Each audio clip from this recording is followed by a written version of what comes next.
détruit les vedettes de notre spectacle.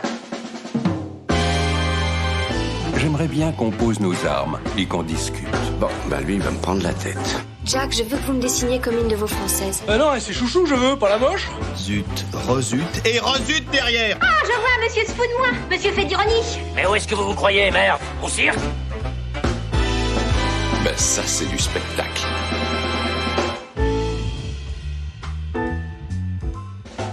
Vous aimez le cinéma? Nous non plus. Bonjour, bonsoir à toutes et à tous. Alors, je pourrais très bien commencer cette émission en vous disant que si Nicolas n'est pas des nôtres cette semaine, c'est parce qu'il a des obligations qu'il ne pouvait pas décommander. Mais je n'ai pas envie de vous mentir. Depuis longtemps maintenant, Nicolas souffre d'une forme très rare d'accumulation compulsive, la politico-postéromanie aiguë, qui cause une obsession maladive pour la collection d'affiches électorales. Alors croyez-nous, on a essayé de l'aider du mieux qu'on pouvait, on est resté soudés, autour de lui on a fait bloc, mais son état a empiré. Aux dernières nouvelles, il écumait les puces de Saint-Ouen à la recherche d'une affiche originale de la campagne RPR pour les législatives de 86. Vous savez, celle avec marqué la France repart et le fond beige super moche. En tout cas, si vous le repérez, surtout, prévenez la police et n'agissez pas seul, mais soyez rassurés, quoi qu'il advienne, cette émission restera réalisée sans trucage.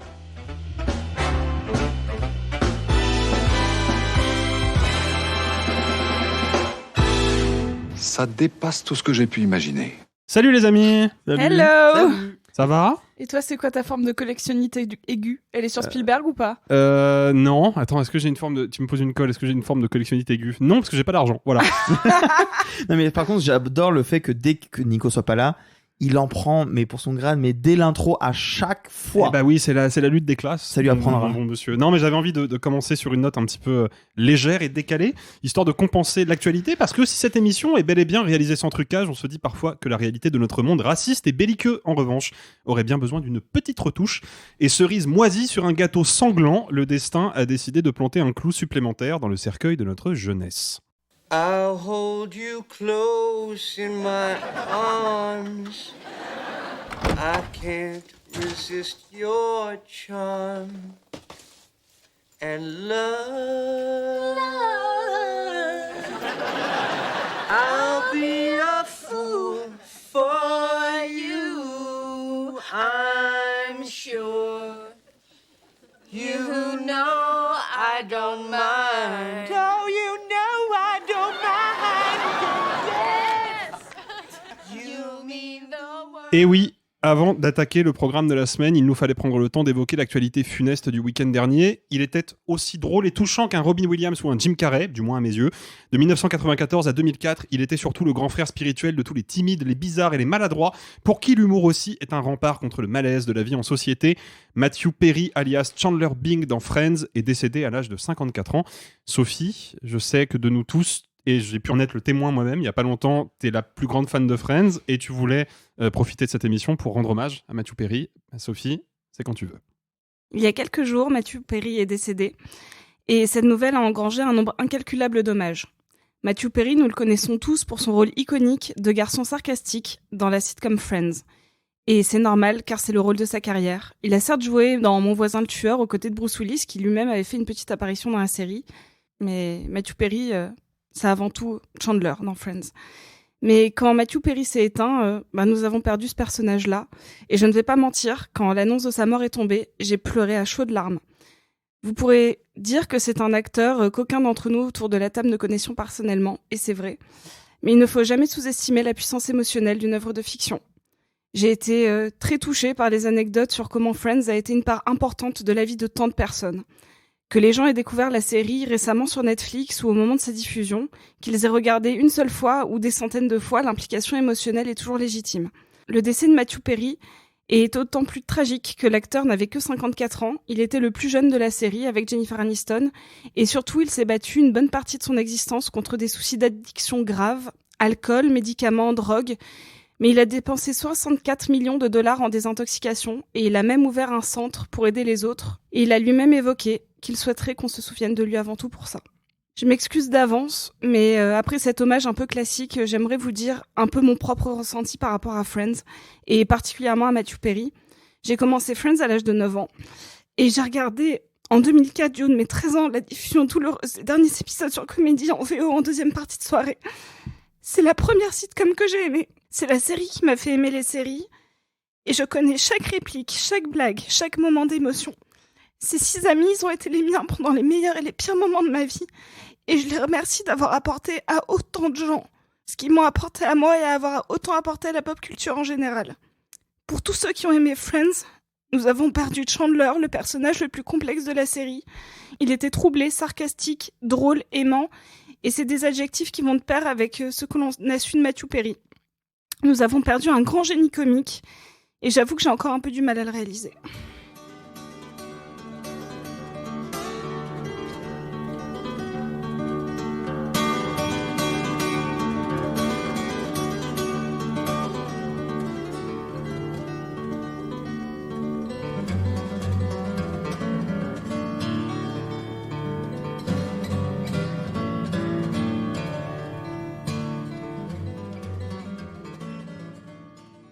Merci Sophie pour cet hommage très touchant à la carrière de Matthew Perry, qui était aussi d'ailleurs l'un des acteurs fétiches d'Aaron Sorkin à une certaine époque, et il faut être particulièrement solide pour dérouler les dialogues d'Aaron Sorkin sans trembler des genoux.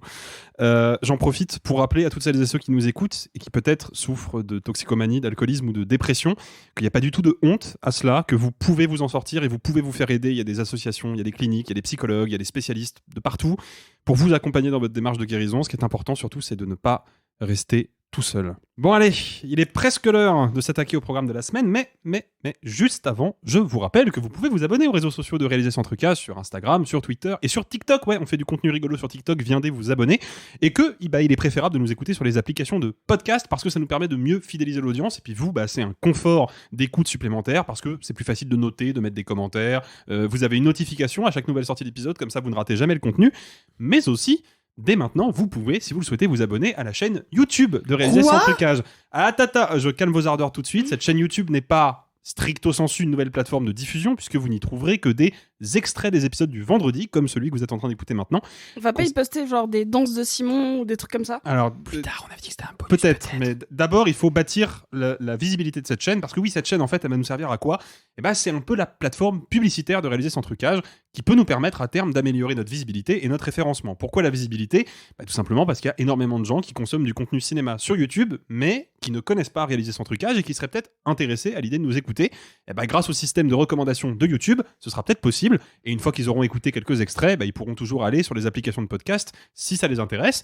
Et puis, question référencement, je pense que je vous apprends rien. YouTube appartient à Google, donc être bien référencé sur YouTube, c'est être mieux référencé sur Google de facto. Donc, si vous avez envie de nous filer un petit coup de pouce, facile et gratuit, je vous laisse vous abonner à la chaîne YouTube, liker les épisodes, les partager sur les réseaux sociaux. Liker les épisodes? Oui, liker, oui. T'es vieux. Calme-toi. Il va pas dire les pousser. Ouais, je vais pas mettre Oui, pouce en l'air, saut 2010, excuse-moi. Mais bref, en tout cas, voilà, la chaîne existe et elle peut nous être très utile. Donc si vous avez envie de nous soutenir, vous pouvez le faire et on vous en remercie d'avance pour ça. Bon allez, cette fois, c'est promis, on va parler de cinéma. Au programme, le retour d'un vétéran du cinéma italien, la nouvelle grosse prod française de Netflix, le parcours extraordinaire d'une grande navigatrice et un Willem Dafoe en proie à la claustrophobie, mais on commence par le retour du Shizo de l'animation japonaise. Personne n'a relevé, c'était mon mot de la semaine. Shizo. Je pensais que c'était un mot japonais. C'est tout à fait un mot japonais. J'avais envie que le mot de la semaine de cette semaine soit japonais. Arrêtez de vous moquer de moi. Ça veut dire quoi? Alors, c'est difficilement traduisible en français, mais si on essaie de le traduire grossièrement... Super, tu prends des mots sur... Taisez-vous. Si on le traduit grossièrement, ça se rapproche de maître, mais ça désigne spécifiquement les gens qui maîtrisent une discipline de l'art japonais traditionnel, donc que ce soit la musique, la calligraphie, certains arts martiaux, etc. Et c'est un terme qui, dans quelques décennies ou siècles, peut-être correspondra certainement à Hayao Miyazaki, qui a participé à faire de l'animation japonaise un pan essentiel de notre culture populaire. Et justement, après 10 ans d'absence, il sort de sa retraite pour nous proposer un conte très particulier. On y suit le personnage de Mahito, qui doit faire le deuil de sa mère et qui va rencontrer dans un vieux manoir à la campagne un héron qui parle. Mahito. Maman. Sauve-moi. Maman! J'arrive! Mon petit Mahito, maintenant c'est moi qui vais être ta maman. Il se passe parfois des choses étranges dans notre manoir. Le garçon et le héron de Hayao Miyazaki avec en version originale les voix de Soma Santoki, Masaki Suda et Ko Shibazaki. Voilà, ça vous fera de la culture. On attendait tous avec plus ou moins d'impatience le retour de Miyazaki, réalisateur entre autres des très très grands films que sont Le Château dans le ciel, Le Voyage de Chihiro ou Princesse Mononoke, qu'on a bien évidemment tous vus autour de cette table. Bien sûr. N'est-ce pas Arthur ? Bien sûr. Tu l'as rattrapé depuis ? Oui. Salaud. Bah d'ailleurs, je vais me tourner vers toi, tiens, pour commencer. Est-ce que le garçon et le héron, plus précisément, est à la hauteur de tes attentes ? Pas exactement. C'est pas un mauvais film, c'est même pas un mauvais Miyazaki, parce que même si j'adore certains de ses films que je considère comme vraiment parmi les meilleurs que j'ai pu voir dans l'animation, et certains même dans mes préférés tout court, il y a des Miyazaki que je trouve plus faibles. Il y a notamment, je trouve, dans ses derniers films, des moments où il peut plus me perdre. J'aime beaucoup Ponyo, mais en fait, il y a un moment où ça m'atteint un peu moins. Et puis Le Vent se lève, surtout en 2013, où là, pour le coup, il me laisse un peu de côté parce que c'est une histoire très classique et très intéressante, mais en fait, je perds un peu ce qui me plaisait quand j'ai découvert Chihiro petit. J'allais dire Mononoke, ce n'est pas vrai, il faut que j'arrête le mensonge. Ouais, je t'attendais. Non. Pour moi, Le Garçon et le Héron, c'était un peu le moment de est-ce que je vais retrouver cette folie narratrice que j'aimais tant, fut un temps, et est-ce que je vais retrouver aussi, moi, cette folie visuelle qui m'a vraiment époustouflé gamin avec Chihiro et autres. Et en fait, non, c'est un film qui est dans la parfaite continuité de ce qu'il a fait après Le Vent se lève. Il y a 45 minutes d'un réalisme vraiment... vraiment lourd, et après ça essaye de s'envoler vers un lyrisme plus miyazakien. Putain, je me déteste. Ouais, non, mais c'est vrai, tu as raison. Et je crois qu'en fait c'est finalement à ce moment-là qu'il me perd le plus. Je pense qu'on va faire un tour de table et qu'on va un peu en parler, mais moi en fait j'ai un vrai problème sur la narration, sur la structure de la narration et sur en fait ce que Miyazaki me racontait. Je trouve que c'est un film qui est extrêmement abstrait, expérimental. Ça me rappelle par moments quasi du Lynch, tu vois, et en même temps, je trouve qu'il est rempli de métaphores, et genre évidemment que tel personnage c'est Miyazaki, et évidemment que dans tel truc il parle de l'écologie, et qu'il parle du vieillissement, et qu'il parle de...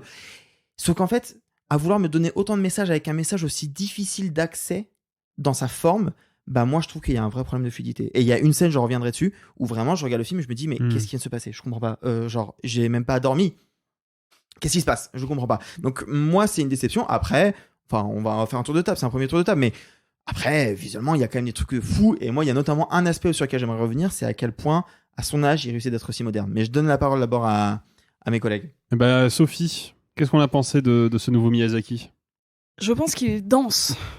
Il est très très très fourni, et je suis d'accord avec Arthur. Je trouve qu'il y a plusieurs parties. Moi, la première m'a vraiment accroché, au contraire, le réalisme. Ah ouais. J'ai été plongée dedans hyper rapidement. Je trouvais ça hyper intriguant.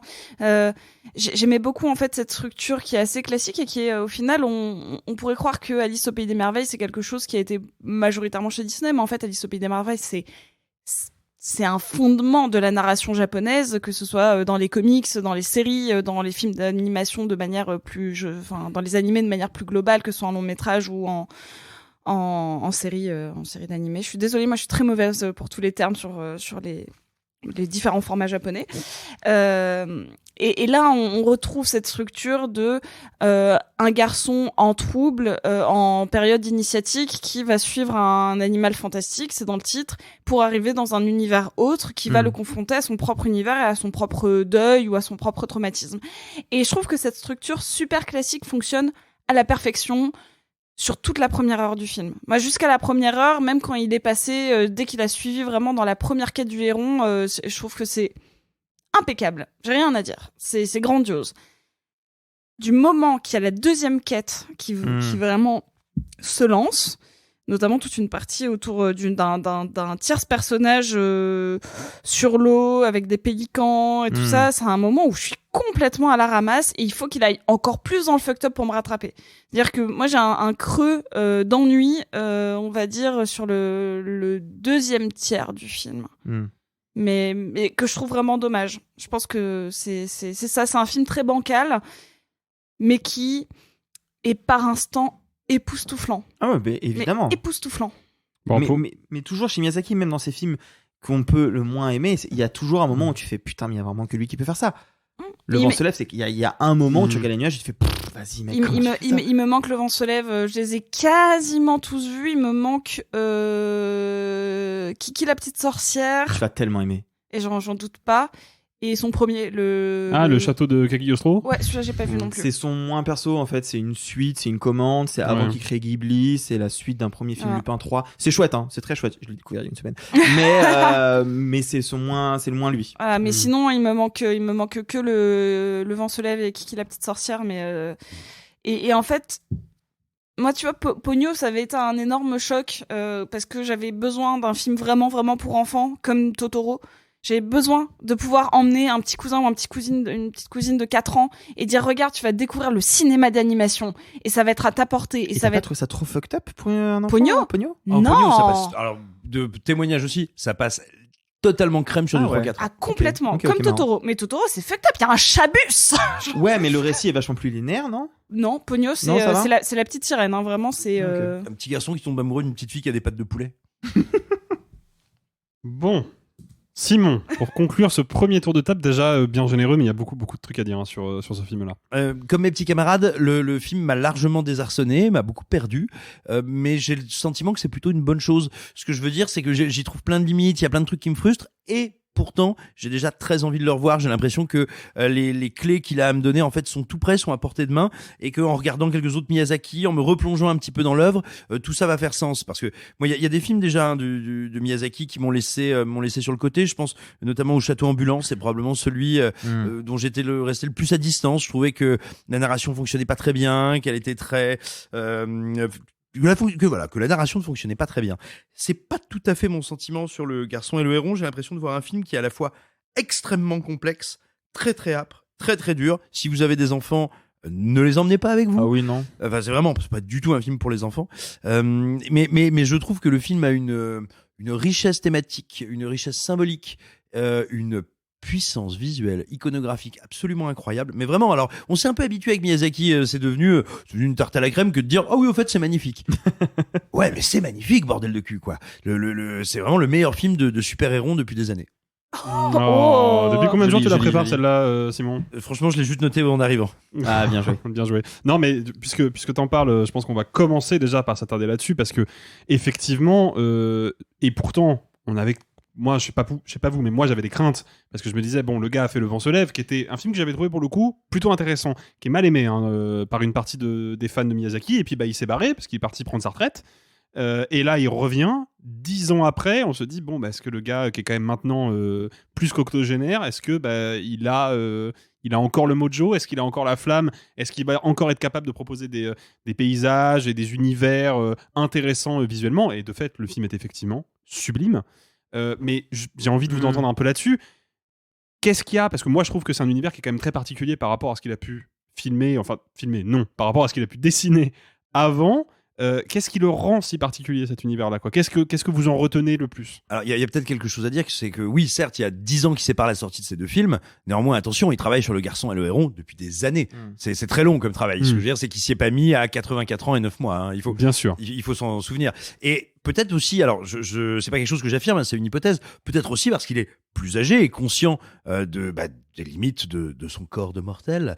Il s'est entouré, alors il a toujours eu des collaborateurs brillants, mais là, il a rassemblé une dream team incroyable d'animateurs, de designers, de concepteurs. Il y a toujours Joe Hisaishi à la musique, mais ce que je veux dire, c'est que vraiment, plus que jamais encore, plus que sur tous ces autres films, il y a une espèce c'est un gang de génies qui a fait le film, vraiment. Donc ça a peut-être aussi à voir avec ça, et ça a peut-être à voir avec le fait que, à mon sens, le film ose esthétiquement des choses que j'avais pas vues ou qui sont inédites chez Miyazaki. Ce que je veux dire, un détail tout bête, la manière de dessiner l'herbe, c'est un truc qui est très présent, la végétation chez Miyazaki. Et moi, j'ai l'impression qu'il a toujours eu, ou presque toujours eu, un rapport très cohérent avec la manière graphiquement de la mettre en scène, de représenter la nature. Là, il y a de vrais changements graphiques, de style, d'animation. Dans le tout début, dans la toute première partie du film, il y a un rapport aussi aux silhouettes, à la déformation parfois des visages, qui sont des trucs qu'on n'avait pas vu. En tout cas, moi, je n'ai pas souvenir d'avoir vu chez lui, ou pas autant, pas utilisé de cette manière-là. Donc oui, moi déjà, ce qui me frappe, c'est que c'est un Miyazaki. Alors, on retrouve Miyazaki, évidemment, mais il tente ou il laisse exister plein de choses qui font que c'est pas un film sous cloche, trop maîtrisé. C'est un film qui ose plein de trucs. Moi, pour rebondir sur ce que dit Simon, il y a un truc qui m'a vraiment frappé. c'est la modernité de ce qu'il propose et à quel point il réussit à s'inspirer à d'œuvres récentes. Très simplement, dans les 5 premières minutes, on voit le personnage principal, Maito. Oui, c'est ça, Maito, ouais. Maito qui va dans une espèce de scène flashback, qui va voir la mort de sa mère lors d'un bombardement pendant la Seconde Guerre mondiale. La manière dont Miyazaki fait le feu est totalement inédite chez lui et, je trouve, s'inspire totalement aux animés actuels. De la même manière, le personnage déformé de ce souvenir-là, ou à un autre moment, dans disons la première immersion dans le monde fantastique, il y a un personnage qui va devenir liquide. Quand je vois ça, quand je vois ces personnages déformés au début dont parlait Simon, je vois Satoshi Kon.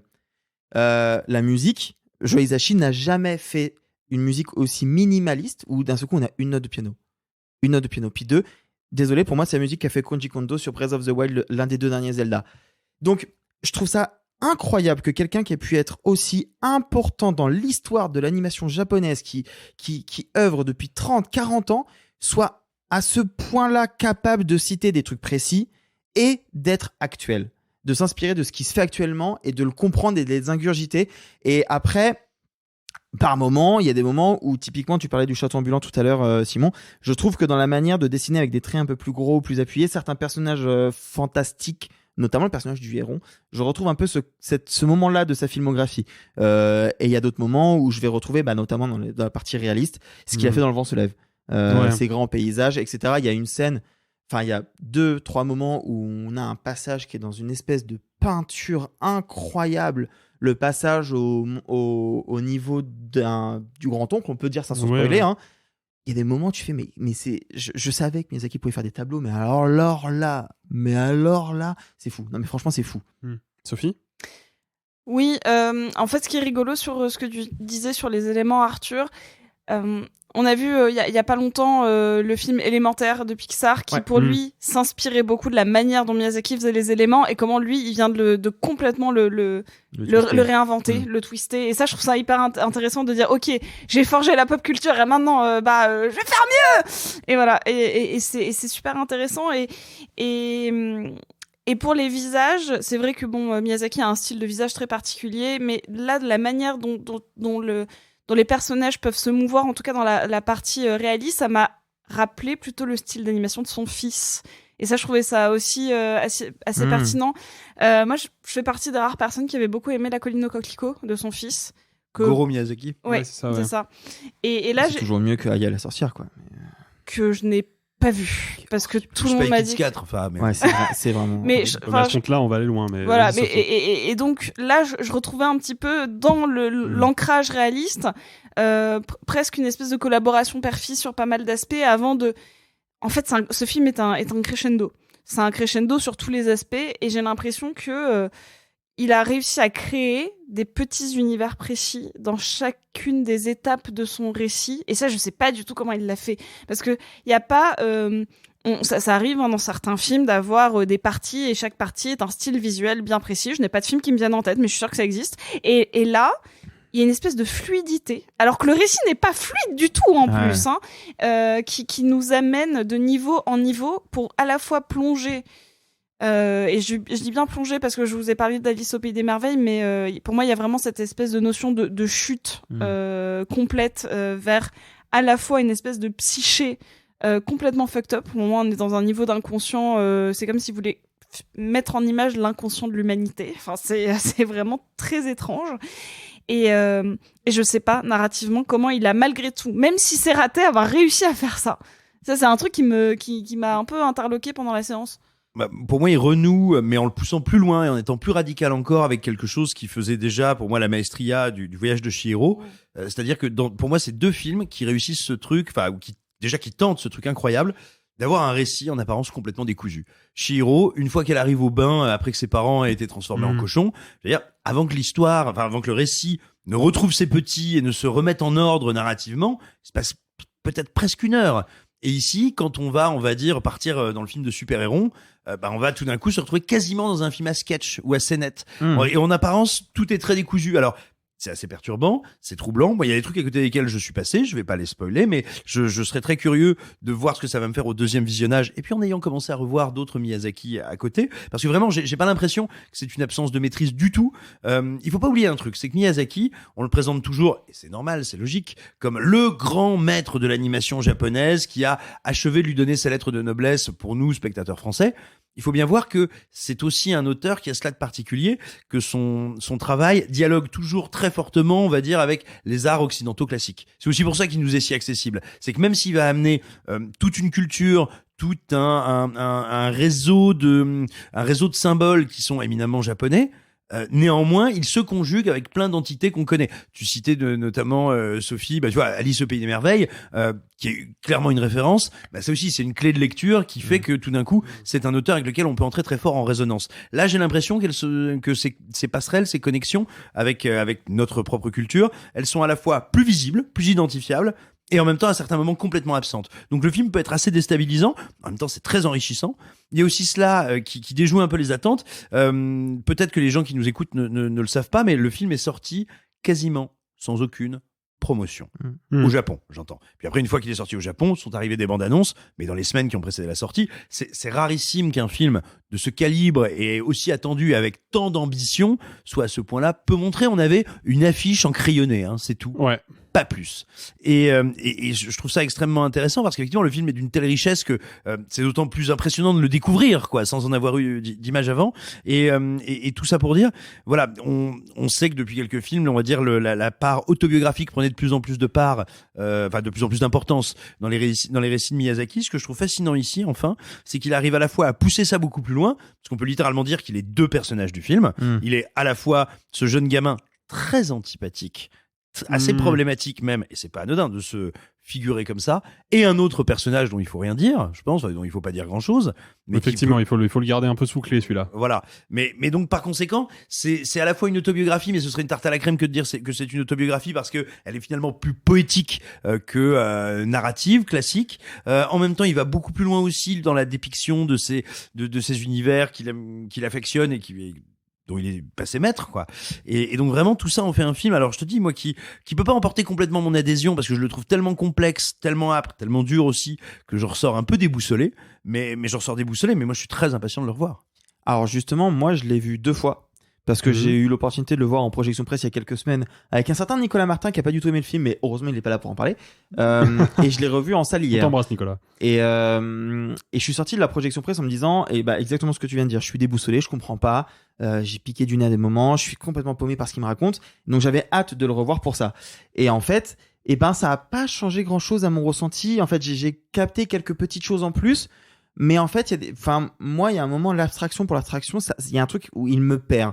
L'un des premiers moments d'immersion dans ce monde fantastique, il arrive devant, le personnage de Maito arrive devant une porte qui dit « N'essaye pas de comprendre ».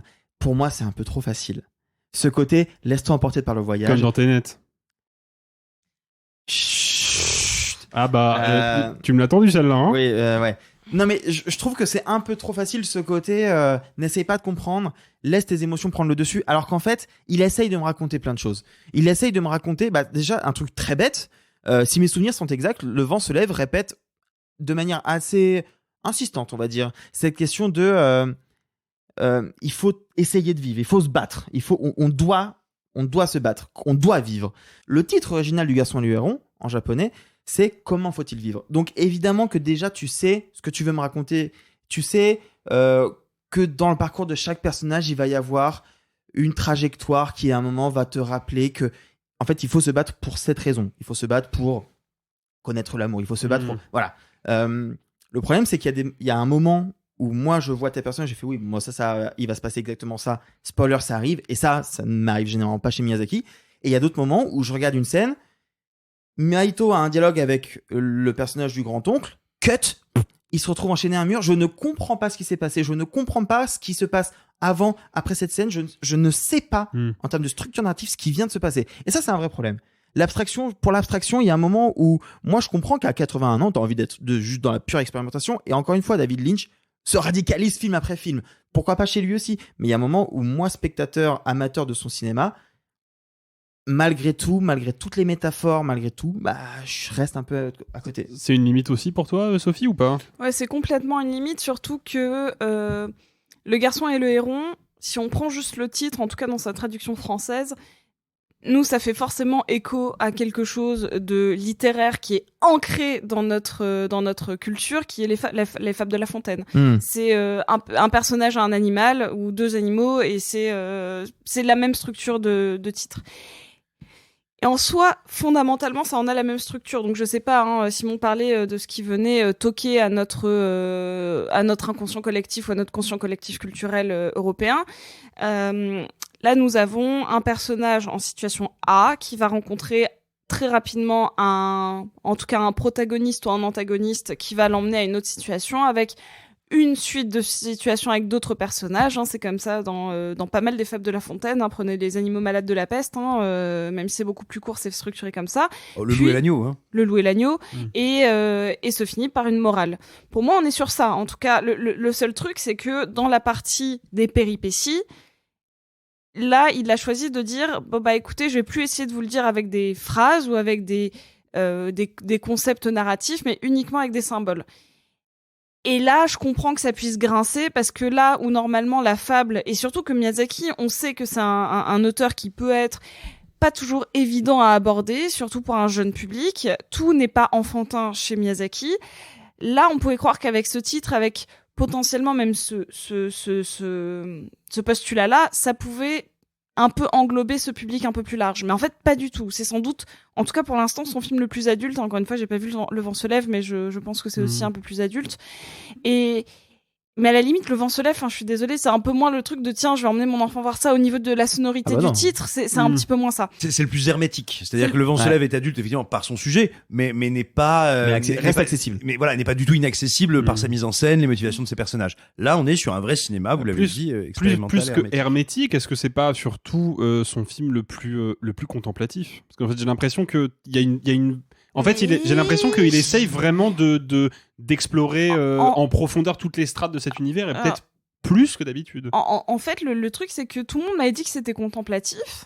Tout le monde a utilisé ce terme. J'arrive devant le film et je fais, mais c'est pas du tout contemplatif. Et même dans les moments où ça commence à être un peu plus lent, entre guillemets, pour moi, quand on dit contemplatif, pour moi, c'est Terrence Malick. C'est des plans très lent, où tu dois forcément avoir une espèce de communion spirituelle avec le film pour oublier toute forme de narration. Ou Jerry de Gus Van Sant, par exemple. Ou c'est ça. Tu dis Jerry.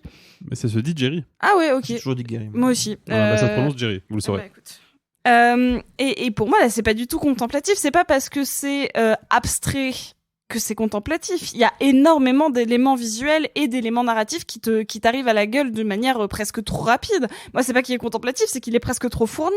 Bah donc, oui. Mais donc c'est pas contemplatif. Donc il prend pas le temps de contempler. Mais vous avez, pas vous, mais les autres, vous avez tous tort en fait. non, mais je suis 1000 fois d'accord. Le vent se lève était peut-être le plus contemplatif des Miyazaki. Et d'une certaine manière, moi j'aime beaucoup la lenteur de Kiki, mais il y a aussi par des moments où... J'aurais peut-être dû dire le titre en entier, c'est ça. Non mais... Alors, j'ai pensé à Jonathan Cohen. Mais moi aussi j'ai pensé à Jonathan Cohen. Ok. Le Kiki. Pardon, excuse-moi, vas-y, termine Arthur. Il y a dans la lenteur du récit de Kiki la petite sorcière quelque chose qui peut tendre un peu vers le contemplatif. Je suis désolé, ce film-là, il se passe 1000 fois trop de trucs. Et en fait, là où effectivement, je pense que les gens ont un peu cité ça, c'est que on l'a pas exactement vraiment dit, mais on peut aussi évoquer un peu cette piste-là. Je pense que c'est le film où il s'autocite le plus, où on a référence à énormément de ses films, de son œuvre, ces films qui parlent de lui, hein, c'est ce que disait Simon tout à l'heure, quasi autobiographique. Et ben forcément, ça fait partie de lui un peu, cette idée de parfois, t'as 5 secondes sur juste des putains de beaux nuages, et en fait tu regardes juste les beaux nuages, c'est pas pour autant contemplatif. Ça, c'est la marque de fabrique de Miyazaki, d'avoir toujours fait des magnifiques décors que tu as envie de regarder pendant des heures, qu'il t'offre généreusement, et tu dis ah merci Hayao, mais c'est pas contemplatif pour autant. Non, c'est pas un film contemplatif en effet. Néanmoins, peut-être ce que les gens veulent dire par là, c'est que le film, parce qu'il est hermétique, parce qu'il va vers le symbolisme, contraint son spectateur, qu'il soit séduit ou pas, à essayer de s'investir très fort et de comprendre ce qui se passe sous ses yeux. Qu'est-ce que sont que ces perruches là qui mangent des trucs, qu'est-ce que sont, etc., etc. C'est-à-dire que tu peux pas être passif devant le film, c'est pas possible, ou alors tu sors de la salle. Donc je pense que les gens disent en cela que eux se sont retrouvés dans une position, pas exactement de contempler, mais je pense d'être contraints de scruter très fortement ce qui se passait à l'écran. Je pense que c'est pour ça qu'ils parlent d'un film contemplatif, parce qu'effectivement son rythme est beaucoup trop soutenu pour qu'on soit dans un tempo de la contemplation. Bah moi j'aimerais juste rajouter un tout petit truc parce que bon, on a un programme chargé, il va falloir qu'on avance, mais il se trouve que je suis allé voir le film en salle aujourd'hui à l'UGC Léal, et dans la même séance il y avait Nicolas Delage et Tom Buehler qui sont donc ou Buehler d'ailleurs, j'ai jamais demandé comment ça se prononçait, s'ils nous écoutent je les salue, qui sont donc youtubeurs ciné et qui ont une émission sur Twitch qui s'appelle Caméflex que je vous conseille d'aller regarder. Et il se trouve que Nicolas m'a fait une remarque sur le film que je trouve très surprenante mais assez pertinente, c'est que à bien des endroits, la direction artistique du film ressemble, alors le côté cubique mis à part, un peu à Minecraft. Et je sais pas. Je vois ce que tu veux dire. dire. Tu vois, l'espèce de nature un peu idyllique où les arbres sont tous très bien agencés, puis il y a des constructions de pierre et de la végétation, et c'est ce grand océan qui s'étend à perte de vue avec des petites îles et tout, et les manoirs au milieu. Enfin, il y a un truc qui effectivement rappelle un peu la gueule que peuvent avoir certains serveurs Minecraft. Mais je te dis, c'est ouf que quelqu'un de cet âge-là sache s'entourer de gens qui lui disent en vrai, va regarder ce qui se passe là-bas, c'est intéressant, tu vois. Ouais, non, je suis d'accord. C'est un film assez moderne. Moi, on sait ce qu'il a fait pendant 10 ans. J'imagine devant son ordinateur à jouer à Minecraft. Non, moi j'aimerais juste conclure si vous m'accordez. Vas-y, Arthur, je t'accorde tout ce que tu veux. Le film a fait plus de 220 000 entrées en premier jour. Alors, avec les avant-premières, mais c'est un score de malade, c'est le meilleur score d'un Miyazaki en France. Absolument. C'est le meilleur score de Wild Bunch. Et c'est le 8e meilleur démarrage de l'année, jusqu'à présent, mais on est à la fin de l'année. Et moi, je suis allé le voir hier, je suis retourné le voir hier en salle au cinéma, un cinéma de quartier. Et la salle était pleine, mais pleine.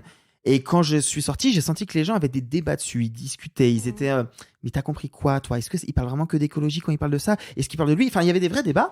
Je suis pas sûr que le bouche-oreille il sera excellent. Il y a des Miyazaki zouz à fond les ballons, ça c'est évident. Dingue.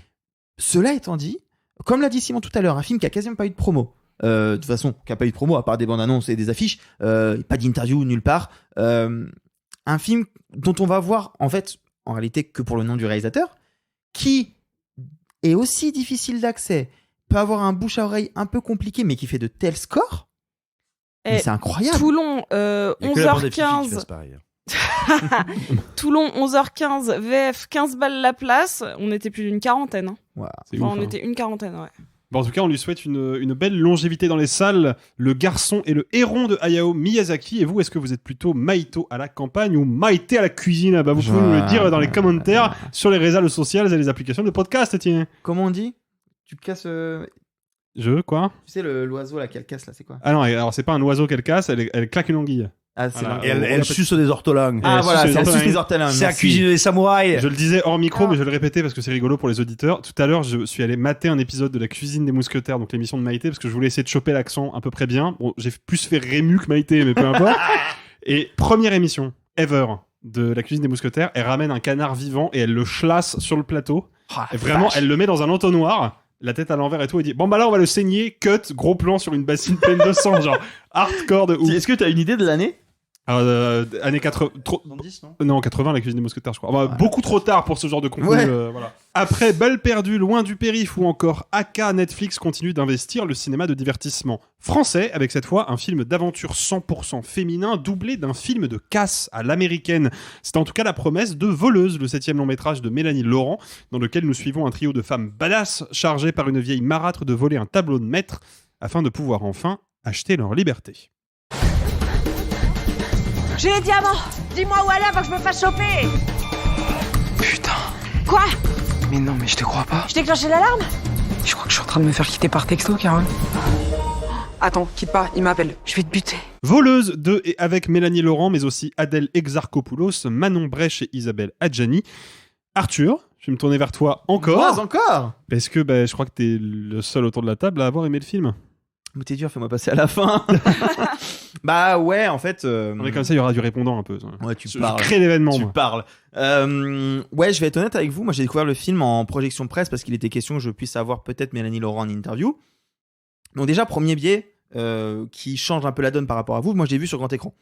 Ça change pas grand-chose. Vous l'avez pas beaucoup plus aimé sur grand écran. Moi aussi. Oh, mais toi, tu donnes pas ton avis, t'es présentateur. Oui, mais je l'ai vu sur grand écran aussi. Donc moi, j'y vais, je connais rien du projet. On me dit c'est le nouveau film de Mélanie Laurent. Pour moi, Mélanie Laurent, c'est certes une actrice, mais en termes de réalisation, je connais principalement son film qu'elle a fait avec Elle Fanning que je n'ai pas vu, Galveston. Je connais son documentaire et surtout Le Bal des Folles que j'aime pas tant que ça. Pas tant que ça. Merci, je l'attendais. Et donc j'y vais et en fait, je dois avouer, je suis séduit par le truc parce qu'en fait, je trouve que, alors désolé, c'est un peu un gros mot, mais je trouve le film cool.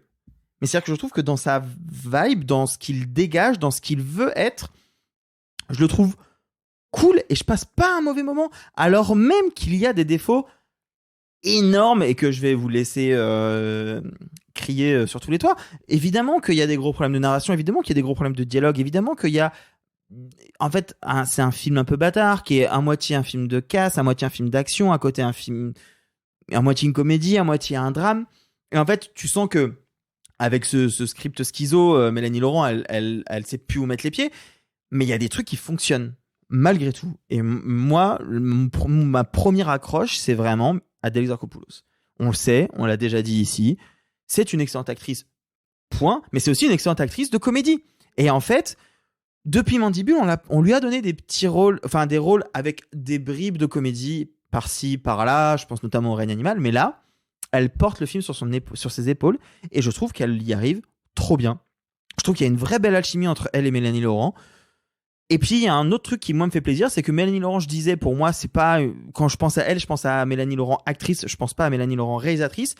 Est-ce qu'elle réussit tout ce qu'elle fait? Non, mais par contre, je trouve ça cool qu'on lui donne les moyens d'essayer de faire des choses. Et il y a dans sa volonté de faire du cinéma d'action grand public et grand spectacle. Moi, je vois, et c'est ce qu'elle raconte aussi à une interview, donc je présume qu'il y a quand même une part de vérité là-dedans, qu'elle s'est un peu enrichie personnellement de son expérience avec Michael Bay sur Six Underground sur Netflix. Et que de le voir, lui, tourner tout partout avec ses grosses caméras, avec ses 14 axes en même temps, avec cette manière d'utiliser les drones, enfin, même si sur Six Underground, c'est pas encore exactement ça, mais voilà, je sens qu'elle s'est dit, ok, bah, je peux tenter des trucs moi aussi. Et en fait, en France, on le fait pas beaucoup, mais peut-être qu'avec le budget Netflix, bah, je peux peut-être avoir un beau plan hélico et un plan... Alors, certes, c'est pas très bien construit, certes, c'est pas parfait, mais moi, je passe pas un mauvais moment. Après, je vous laisse vous déchaîner, allez-y. Non, mais ils vont pas se déchaîner, ils vont être très disciplinés. Sophie, tu vas être disciplinée. Tu parles. Ouais. Non, là, en regardant un peu sur le film, je savais pas que, de base, le film devait être écrit par Victor Saint-Macary qui avait réalisé À Miami. À Miami, qui est une comédie française que j'aime beaucoup. Ouais. Ça se passe pas à Miami. Pas du tout. D'ailleurs, c'est écrit pas pareil du tout. Mais et Fadette Drouard, et que ça devait être Virginie Fira, Leila Bekti et Anaïs de Moustier, donc différents projets. Casting différent, mais intéressant aussi. Intéressant aussi. Là, pour le coup, c'est vraiment pas le casting que j'ai à critiquer dans ce film-là, parce que je les trouve toutes les trois efficaces. Pareil, je suis d'accord, Adèle Exarchopoulos, cœur, et heureusement qu'elle est là parce qu'elle apporte un peu de fraîcheur au film que je trouve malgré tout assez poussiéreux. Sur pas mal d'aspects, je le trouve très ringard en fait. Je le trouve vraiment ringard, et sans parler du fait que c'est kind of un gender swap, donc pour le dire avec un peu plus de français, c'est plus ou moins un film de braquage de garçons où on aurait remplacé les garçons par des filles. Et c'était la même tentative que Ocean's 8, sauf que là, la différence, c'est que ça ne se base pas sur une franchise dont on aurait juste échangé les acteurs pour des actrices.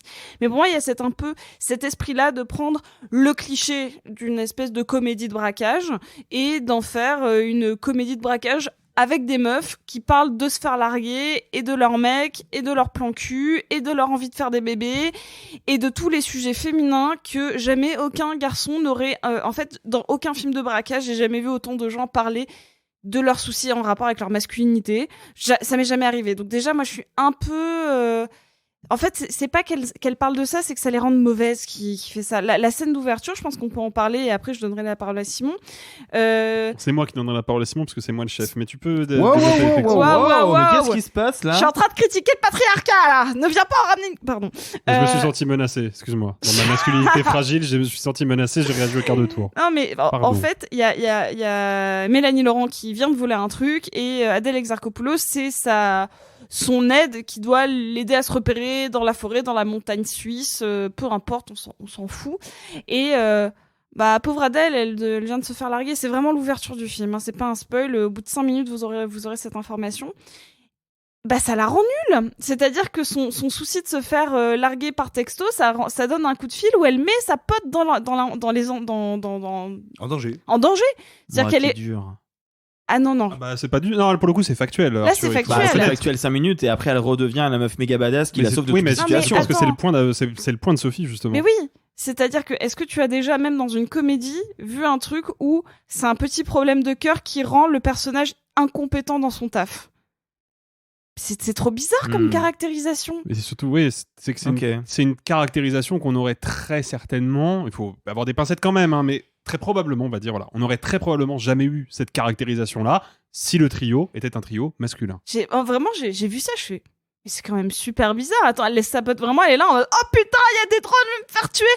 Attends, attends, je vais essayer de régler ça parce qu'il va pas me larguer par texto quand même. Genre vraiment, t'es là et genre avec le truc de attends bébé, parce qu'elle l'appelle bébé, donc ça fait un espèce de truc comique sur c'est mon mec, c'est toi, c'est Mélanie Laurent, genre et attends bébé, je te laisse parce qu'il faut que je lui dise attends, tu peux pas, mais attends, d'accord, ben je vais décaler mon rendez-vous professionnel pour vendre des diamants pour qu'on puisse s'expliquer face à face. Je suis en mode mais alors que Adèle, je trouve que c'est celle qui apporte le plus de fraîcheur. Même ça, la seule scène que je trouve vraiment du film, c'est la scène avec Félix Moati quand il lui montre les armes. Bien sûr. Celle-là, parce que lui, il est trop chouchou. Vraiment, il est trop chouchou. Et elle est un peu graveleuse. Franchement, la scène marche trop bien. Mais quand je regarde le début du film, je fais... Attends, ça va pas être sa caractérisation. Elle va pas être l'espèce de meuf fleur bleue qui, à chaque fois qu'elle a un mec, devient incompétente. Genre, c'est quand même horrible comme caractérisation. Heureusement, ça se rattrape, mais tu rentres dans le film, t'as ça, je suis en mode... C'est red flag direct. Red flag direct. Et direct après, ça parle de maternité. Je suis en mode... Bah, c'est quand même super bizarre de faire un truc de meuf badass, de sororité et de meuf badass, où les 3 plans, c'est... Elles sont caractérisées que par des mecs. Elles parlent de grossesse. C'est la sororité, mais en vrai, il y a une espèce de compétition malsaine entre 2 personnages. Elle va vraiment bully d'une meuf...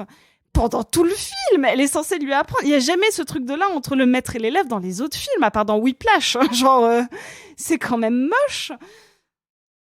Désolé. Bon, non, mais j'entends. Les banderilles ont été portées. Simon, à toi les stockades. Estocade. Pas la première, hein, parce qu'il y aura peut-être d'autres tours de table, bien sûr.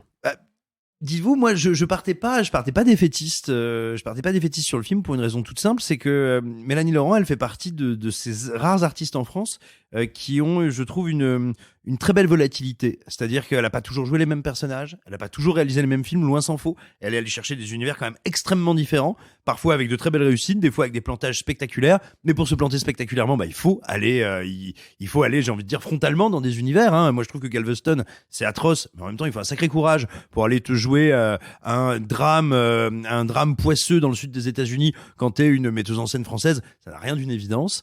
Donc voilà, ce que je veux dire, c'est que même quand elle se foire d'habitude, je trouve qu'il y a beaucoup de panache dans ce qu'elle fait. Et là, j'étais curieux parce que comme tu l'as rappelé, Arthur, elle est passée par l'écurie Michael Bay. Et la meilleure façon d'apprendre, a fortiori au cinéma, c'est d'assister à comment les autres font, quoi. Donc j'étais assez curieux. Je me disais, même avec un budget qui sera pas celui de Bay, même si on n'a pas une tradition encore du cinéma d'action, en tout cas du cinéma d'action bourrin en France, qui est aussi développé qu'aux États-Unis, il y a moyen qu'on soit surpris. Et en fait, ce qui me frappe quand je regarde le film, c'est que j'ai l'impression qu'absolument personne, ni en termes d'écriture, ni en termes de mise en scène, ni en termes de direction de comédien, ni en termes de production, ne comprend en gros à quoi servent les codes du genre. C'est-à-dire que sur le papier, on pourrait dire que tous les codes sont respectés. Par exemple, bah évidemment, on va avoir un moment où nos personnages, nos héroïnes, nos voleuses, vont se faire briefer sur le truc qu'elles doivent voler. Eh ben dis donc, on va les briefer sur un truc sans leur dire ce que c'est. Ouais, c'est le tableau qui est dans tel endroit. Mais le tableau, il sert à quoi? Il va rapporter combien d'argent? On ne le voit même pas. On a, vous savez, ces fameuses séquences qu'on appelle le training montage, où ça vient depuis l'époque de Rocky, où on voit des gens s'entraîner. Bon, c'est un truc qu'on repris évidemment les films de braquage, quand on voit nos personnages s'entraîner en vue de ce qu'ils vont avoir réalisé comme performance et comme truc complètement fou pendant leur braquage. Et sauf que là, je sais pas à quoi ils s'entraînent. Je ne sais pas ce qu'ils vont devoir appliquer pendant leur braquage, donc j'en ai rien à foutre de toutes ces scènes. À un moment, le film est tellement mou, on nous rajoute une sous-intrigue en nous disant à la John Wick, hey, ils ont tué le lapin, venez, on va se faire les Albanais. Je crois que c'est à peu près ça mot pour mot, ils ont tué le lapin, on va se faire les Albanais. C'est un concept. Et là, on se retrouve dans une scène dont j'ai l'impression peut-être qu'elle est sortie de Charlie's Angels. Mais donc dans Charlie's Angels, il y avait une scène de danse qui virait au pastiche, qui était du n'importe quoi, mais du n'importe quoi pensé comme tel. Et là, moi, je me suis retrouvé dans une scène cringe, mais j'avais l'impression de voir un clip de Scheim filmé par une otarie, quoi. C'est très très compliqué. Et en fait, c'est ça. Du coup, le film, comme il ne comprend pas à quoi servent les codes qu'il emploie, me met dans un état de malaise incroyable. À un moment, il y a une première étape avant le cambriolage. On va pas la détailler. Non, c'est censé être une première étape, quoi. Et il se trouve que c'est le moment où on va mettre à l'épreuve un personnage qui est pareil, qui est récurrent dans les films de gangsters ou de braquage, qui est le pilote, en l'occurrence, la pilote. Bon, alors déjà, on a décidé que la pilote, elle allait pas piloter, elle allait braquer des trucs. Tu fais, ah ouais, c'est malin, ça. Résultat, donc on déclenche des alarmes, on flingue 200 personnes avec des petits trucs, avec des seringues hypodermiques. Pourquoi pas? Et donc là, on a une poursuite sans poursuivant, parce que bah oui, effectivement, il fallait bien mettre à un moment une scène où la pilote sert à quelque chose avec sa moto, parce que pendant le grand braquage final, je ne vous dis rien, sinon que son problème, c'est une place de parking. Et en fait, je ne comprends jamais pourquoi le film fait ce qu'il fait, comment il le fait. Et enfin, je pense que c'est évidemment parfaitement involontaire, mais moi, je trouve le film pas loin d'être extrêmement misogyne, parce que c'est pas moi qui l'ai dit. Non mais si tu veux, être enceinte, ça te fait changer d'humeur. Tu fais n'importe quoi. Elle mange des cornichons. Hein. Pardon. Chaud, quoi. Je veux dire, on était à une blague sur les règles de faire une Jean-Marie Bigard, quoi. Et j'ai l'impression que le film se plante toujours. Il se plante d'ingrédients pour faire une recette qu'il a pas lu jusqu'au bout. Et du coup, même quand il y a des trucs un peu sympas, il y a quelques petits moments où elles sont toutes les trois, où il y a de l'alchimie entre elles. Il y a des moments où Mélanie Laurent a des jeux de regard avec les autres personnages qui fonctionnent très bien. Ça a l'air d'être un détail quand je dis ça, mais c'est un truc important pour te souder des protagonistes ensemble et faire exister une équipe. Et là, par exemple, voilà, moi je vais vous donner un exemple de ce qui pour moi me rend le film difficilement compréhensible. C'est pas du tout un spoil, c'est une séquence transitionnelle, on va dire. Elle se retrouve à une fête de village en Corse et pour boire des coups, danser, se marrer, passer un bon moment. Et puis chacune va commencer à flirtouiller, à machin. En fait, il y a carrément un problème de montage qui fait que je ne comprends pas qu'un personnage est en train d'en mater deux autres. Je crois que ce personnage mate Mélanie Laurent et que les deux commencent à se regarder et flirter. Mais en fait, non, pas du tout. C'était pas ça que le film me racontait. Je le découvre dans la séquence d'après.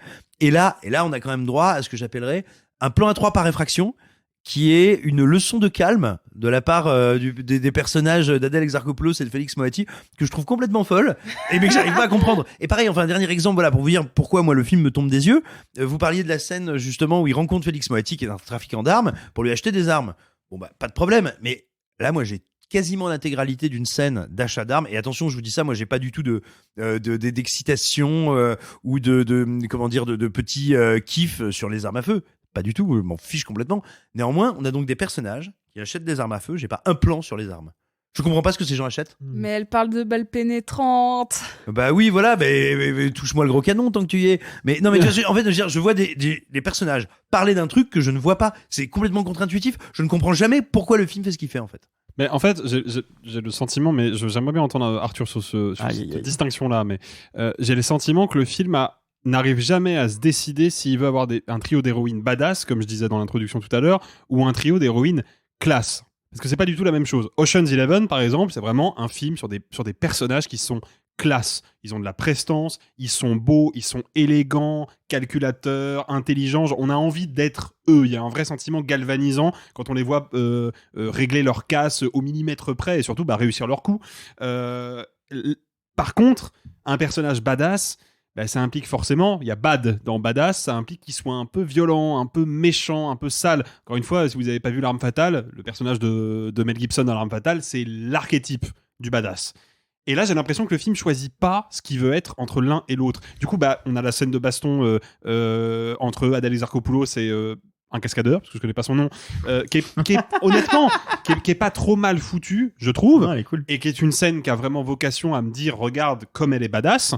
Mais on a aussi plein de moments où, au contraire, elles sont vraiment présentées comme des personnages classe, mais du coup, pas violents, un peu trop inoffensives. Je sais pas si t'as ce sentiment-là, mais moi j'ai l'impression que le film tranche jamais entre un pôle ou un autre. Alors, je pense pas qu'il faille forcément qu'on soit l'un, soit l'autre.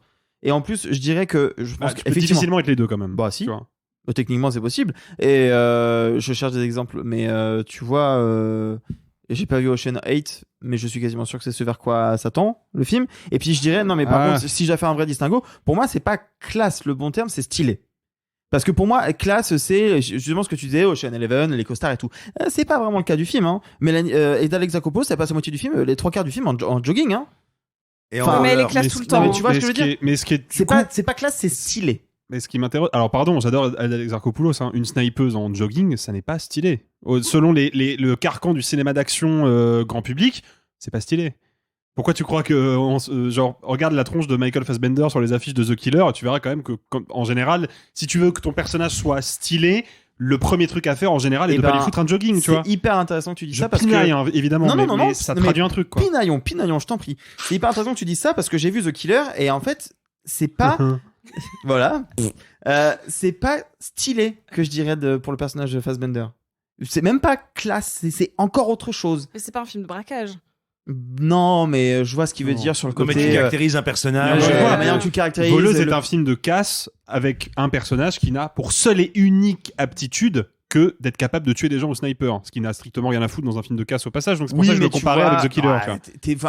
Pour le coup, oui, là on pinaille parce qu'en fait t'as un personnage qui est censé piloter, bon elle pilote pas beaucoup mais elle est censée que piloter, t'en as une qui est particulièrement douée pour viser juste et t'as la troisième qui est un peu le cerveau de la bande. Bah chacun a son aptitude et donc c'est un peu le but de... Non mais en fait je suis d'accord, je suis d'accord avec toi. Les archétypes que tu identifies sont effectivement les justes, mais encore une fois le film ne va pas au bout de son idée parce que tu disais effectivement le personnage de Mélanie Laurent c'est le cerveau de la bande. Effectivement, sur le papier c'est le cerveau de la bande. Heureusement qu'il y a des mecs pour lui préparer son plan, lui donner des ordres et lui indiquer quoi faire, quoi. Elle prend pas une seule décision de tout le film. Et là c'est encore une fois c'est matériel, c'est dans le scénario, elle ne décide pas. Encore une fois tu prends Ocean's 11. Mais elle passe au moins 3 quarts d'heure dans la piscine. Oui, mais tu prends peut-être que parce qu'elle a vu Vision entre temps. Mais tu prends Ocean's 11. Qu'est-ce qui implique le spectateur dans l'histoire ? C'est aussi que ces personnages-là, ils ont élaboré un plan. Et on va les voir répéter leur plan, étape par étape. Puis des fois, ça va pas fonctionner. Faut qu'ils aient une autre idée. Et puis dans l'instant, il va falloir qu'ils improvisent. Si jamais le plan A marche pas, ils ont un plan B de secours, etc. Et c'est tout ce schéma cérébral qui est hyper plaisant. Bah là, je l'ai pas. Parce que elles arrivent à la table de Philippe Catherine et il leur dit voilà ce que vous devez voler. Bon, ça à la limite, ok, elles sont des mercenaires, pourquoi pas.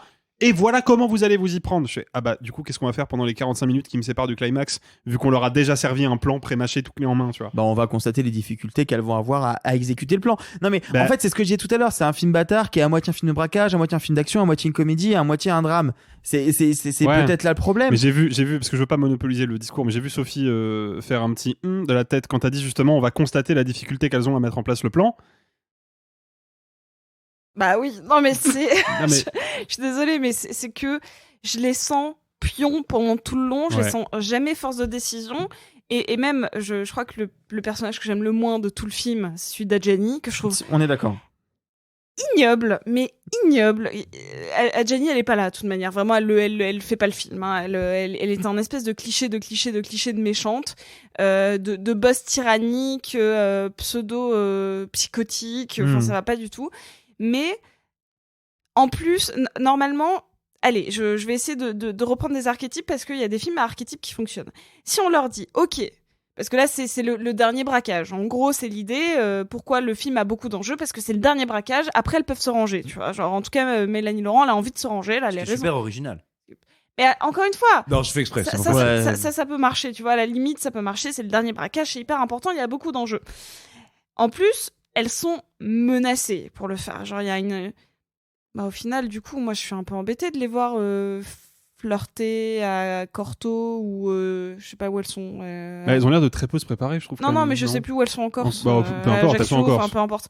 De les voir sur la fête du village à flirter, bah je m'en fous un peu. Genre, ça devrait être le truc de leur vie. Et même qu'elles prennent, parce qu'elles disent qu'elles ont 2 semaines, mais la séance de montage de préparation, elle a l'air de durer 2 mois. Techniquement, elles ont 2 semaines. Donc, je sens pas cette notion d'urgence. Je sens pas de notion d'urgence non plus dans le personnage de Mélanie Laurent, qui littéralement, mange des cornichons et se baigne pas mal de temps. J'ai l'impression que tout l'enjeu c'est sur le personnage du coup de celle qui conduit, mais elle conduit pas parce que ça pourrait être la nouvelle recrue. Donc en fait, je ne sens jamais d'urgence. Normalement c'est ça, c'est soit c'est millimétré et tu suis le braquage, la préparation du braquage. Là, ça devrait être sur la notion d'urgence imposée. Je l'ai pas non plus en fait. À aucun moment je sens de danger. Et ça, c'est ça qui me gêne. Au-delà de tout ce que j'ai pu dire au début sur...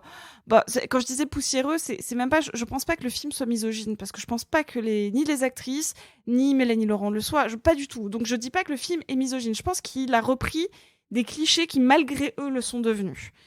Je pense que c'est juste poussiéreux. Mmh. C'est poussiéreux et c'est mal exécuté. Donc moi, il y a un moment où, déjà, les films de braquage, c'est pas complètement ma came, mais normalement, il y a toujours ce petit truc de « Ah, ça va être à 7 éléments près que ça risque de foirer ». Ça, on l'a répété 30 fois, on l'a vu 30 fois, mais c'est au moment là où, putain, c'est plus le bon garde qui est là, donc le badge de sécurité qu'on a, c'est plus le bon. Enfin, vous voyez, on l'a tous ce moment en tête, mais là, en effet, on les a jamais vus vraiment répéter le braquage. Et pareil, hein, ça c'est une discussion que j'avais eue avec Alexis quand il avait vu le film et moi non, il me dit putain ça s'ouvre sur une sortie de braquage, on l'a pas vu braquer. Et en fait pour moi c'est ça le vrai souci du film, c'est qu'en fait c'est pas, enfin le film s'appelle Voleuse mais on les voit jamais vraiment préparer un volage. Ça pourrait s'appeler Vendeuse. C'est pas ça le mot. Presque. Mince. Un volage, c'est drôle. Non mais on va faire un dernier petit tour de table à la Nicolas Martin. Arthur, je vais te demander un point négatif sur le film, puis vous deux, je vais vous demander un point positif. Allez, hop. Toute l'écriture et tout l'arc et tout ce qui entoure de près ou de loin Isabelle Adjani. Ah oui, on est sur un bloc négatif du coup. Ah non mais attendez, je suis obligé de donner des éléments positifs parce que je suis dans une marée de négativité. Faut un peu de soleil dans ce podcast. Cela étant dit, moi je trouve pas le film parfait du tout. Hein. Simon, un point positif. Tu rigoles un peu. Un point positif. Alors même si je ne comprends rien au braquage final, je comprends pas où elles le font, pourquoi elles le font, comment elles passent d'un bâtiment à l'autre. Positif. Oui, mais il y a au début une super bonne idée de cheval de Troie, je n'en dirai pas plus, que je trouve vraiment cool, vraiment rigolote. C'est dommage, c'est tellement mal filmé que j'ai pas compris ce qui se passait. C'est après coup, on va expliquer. Mais l'idée est vraiment géniale. Sophie, moi je trouve. interdiction de dire Adèle Exarchopoulos. Trop facile. Allez, je t'ai vu venir à des kilomètres. Alors presque. Je trouve que l'alchimie entre Félix Moati et Adèle Exarchopoulos est trop chouchou. Genre, ils sont adorables les deux ensemble. C'est un vrai adjectif, chouchou? Oui. Ils sont trop chouchou. Ils sont choupinous. Ouais, franchement, ils sont en train de dire des trucs trop salaces. J'ai envie de genre faire comme avec les poupées, genre me faites des bisous, vous avez l'air d'être trop mignons. Genre ça, en fait, j'aime bien que leur alchimie sexuelle soit mignonne. Ça, c'est un truc que j'ai pas vu, tu vois. Genre elle est un peu bourrine, lui il est un peu fleur bleue, genre. C'est mignon, ça, je trouve que ça fonctionne bien. Mais c'est ça, l'alchimie entre les acteurs fonctionne bien. Dommage que tout le reste ne fonctionne pas. Voilà. Et on avait dit positif. Même moi, je vais me plier à l'exercice. Ouais. Moi, j'ai un point positif. Adèle Exarchopoulos, c'est très bien. Voilà. Voleuse de Mélanie Laurent. Escroc. Avec Mélanie Laurent, Adèle Exarchopoulos et Manon Brèche. Et vous, est-ce que vous êtes plutôt voler un tableau de maître ou tuer Hitler dans vos rêves depuis l'âge de 4 ans? Si vous avez la rêve, vous pouvez nous le dire dans les commentaires, sur les réseaux sociaux ou sur les applications de podcast. Avant de poursuivre les débats, je vous propose un dernier détour du côté de l'actualité. Simon, tout d'abord, tu avais envie de nous parler d'un article de Variety ou de Variety dans la langue de Jay-Z qui dévoile le bon gros merdier, passez-moi l'expression, qui se joue actuellement dans les couloirs de Marvel Studios. Le premier fait à noter dans le grand dossier qu'a publié Variety sur le chaos au sein de Disney et donc de Marvel Studios, c'est déjà l'existence de cet article. Parce que ce qui a pu surprendre, étonner et être notable pendant quand même 15 ans à peu près, c'était à quel point Disney maîtrisait totalement sa communication. À quel point entre le succès énorme que rencontraient les films, la popularité des franchises et sans doute le sérieux et la rigueur avec laquelle les équipes de Disney encadraient en termes de contrats les travailleurs du studio, qu'ils soient des équipes artistiques ou techniques, rien ne filtrait. Il fallait vraiment chercher des échos pour savoir à quel point c'était la merde en coulisses. Le simple fait qu'il y ait autant de témoignages à visage découvert ou, on va dire, très identifiables, c'est en soi un événement et ça témoigne des tensions au sein du studio. Petit florilège de ce qu'on découvre dans cet article ou de ce qu'on voit confirmé. Le comédien Mahershala Ali a failli partir de Blade à tel point c'était le bazar du côté de l'écriture, notamment quand on lui a présenté un scénario dont il n'était plus que le 4e personnage. Non mais n'importe quoi. Un scénario emmené par plusieurs personnages féminins qui adressaient en voix off aux spectateurs des leçons de vie, un truc tout à fait adapté à l'histoire d'un gros vampire badass inspiré de la Blaxploitation. Quant à The Marvels, donc ce film qui coûte 275 millions de dollars, ce qui est étonnant quand même pour un film dont les bandes annonces laissent à penser que c'est moi qui l'ai produit avec mon livret A, Eh bien donc il faut savoir que sa réalisatrice s'est barrée du projet en pleine post-prod plusieurs mois avant la fin du film, Nia DaCosta ayant un autre projet à compléter. Alors pardon, excusez-moi monsieur, je suis l'avocat du diable, c'est quelque chose de très courant ça? Non. Bien sûr que si. Non. David Yates il quitte la production de Tarzan pour aller bosser sur les Animaux Fantastiques. Ça c'est parce que les gens ont vu Savage, ils ont fait casse-toi. Non mais en vrai, sans déconner, peut-être que chez Marvel ça n'est pas le cas, mais en vrai je pense que ça arrive des réels qui quittent la post-prod à 1 ou 2 mois de la fin. Peut arriver, mais Non, c'est pas 1 ou 2 mois de la fin, c'est à 6 mois de la fin. Ouais. Avec Mina d'Avesta, c'est très tôt. Elle a quitté très tôt. Elle a quitté très tôt. Et puis on sait que de toute façon, Marvel, ils ont quand même vite tendance, une fois que le film est en boîte, à dire au réalisateur, c'est bon, merci. Si on a besoin de reshoot, on prendra quelqu'un d'autre. Tu vois. Oui, mais c'est très rare de l'assumer. C'est très rare de l'assumer sur un film aussi cher. Enfin, en soi, c'est quand même un truc assez notable. Même si ça n'est pas encore un projet, et même pas du tout un projet au sein de l'écurie Marvel, le trouble est tel qu'une partie des équipes créatives a suggéré de faire revenir les anciens Avengers, ceux qui avaient été dissous après Avengers Infinity Caca. Il faut savoir que le budget des épisodes de She-Hulk avoisinait les 25 millions de dollars et donc allait parfois tutoyer les budgets de rien moins que les dernières saisons de Game of Thrones par épisode, pour un rendu qui là laisse penser que c'est tout simplement le comptable de 7LM qui a éternué sur sur de la pellicule. Sur de la pellicule, ce qui est quand même pas mal. Et voilà, il y a encore beaucoup d'autres choses qu'on découvre dans ce dossier. Je le redis, le simple fait qu'elle puisse être à ce point-là compilée et rassemblée témoigne du trouble de Marvel. Et surtout, ça témoigne de quelque chose qui va bien au-delà de Disney, mais dont Disney est devenu le symbole. C'est une industrie qui, parce qu'elle travaille, on va dire, à coup de comités de décision, c'est-à-dire des comités industriels avec des représentants de chaque département, de chaque idée, pour tout valider, pour tout lancer, pour tout produire, pour tout reproduire et tout refaire, se retrouve à avoir des budgets délirants et à avoir, paradoxalement, alors qu'elle possède d'outils technologiques qui lui permettent, on va dire, de remodeler en continu ses productions, eh bien, qui souffrent de lourdeur et de pesanteur terrible. D'autant plus terrible qu'en multipliant les canaux, à savoir le streaming, les films, les séries, les courts-métrages, tout ce que vous voulez, Marvel a eu de plus en plus de mal à tenir la barque et à proposer un tout cohérent. Enfin, la Bérésina, on va dire, absolument maintenant désormais indiscutable en termes d'effets spéciaux, achève de donner une ambiance de fin de règne. Alors, est-ce que pour autant c'est une fin de règne ? Il faudrait être quand même très imprudent, je pense, pour décréter ça, tout simplement parce que Marvel a actuellement dans son escarcelle des marques qui ont une valeur énorme, notamment toutes celles qui ont été récupérées chez Monsieur Fox, à savoir rien moins que tous les X-Men, rien moins... Ouais, enfin, ils sont où ?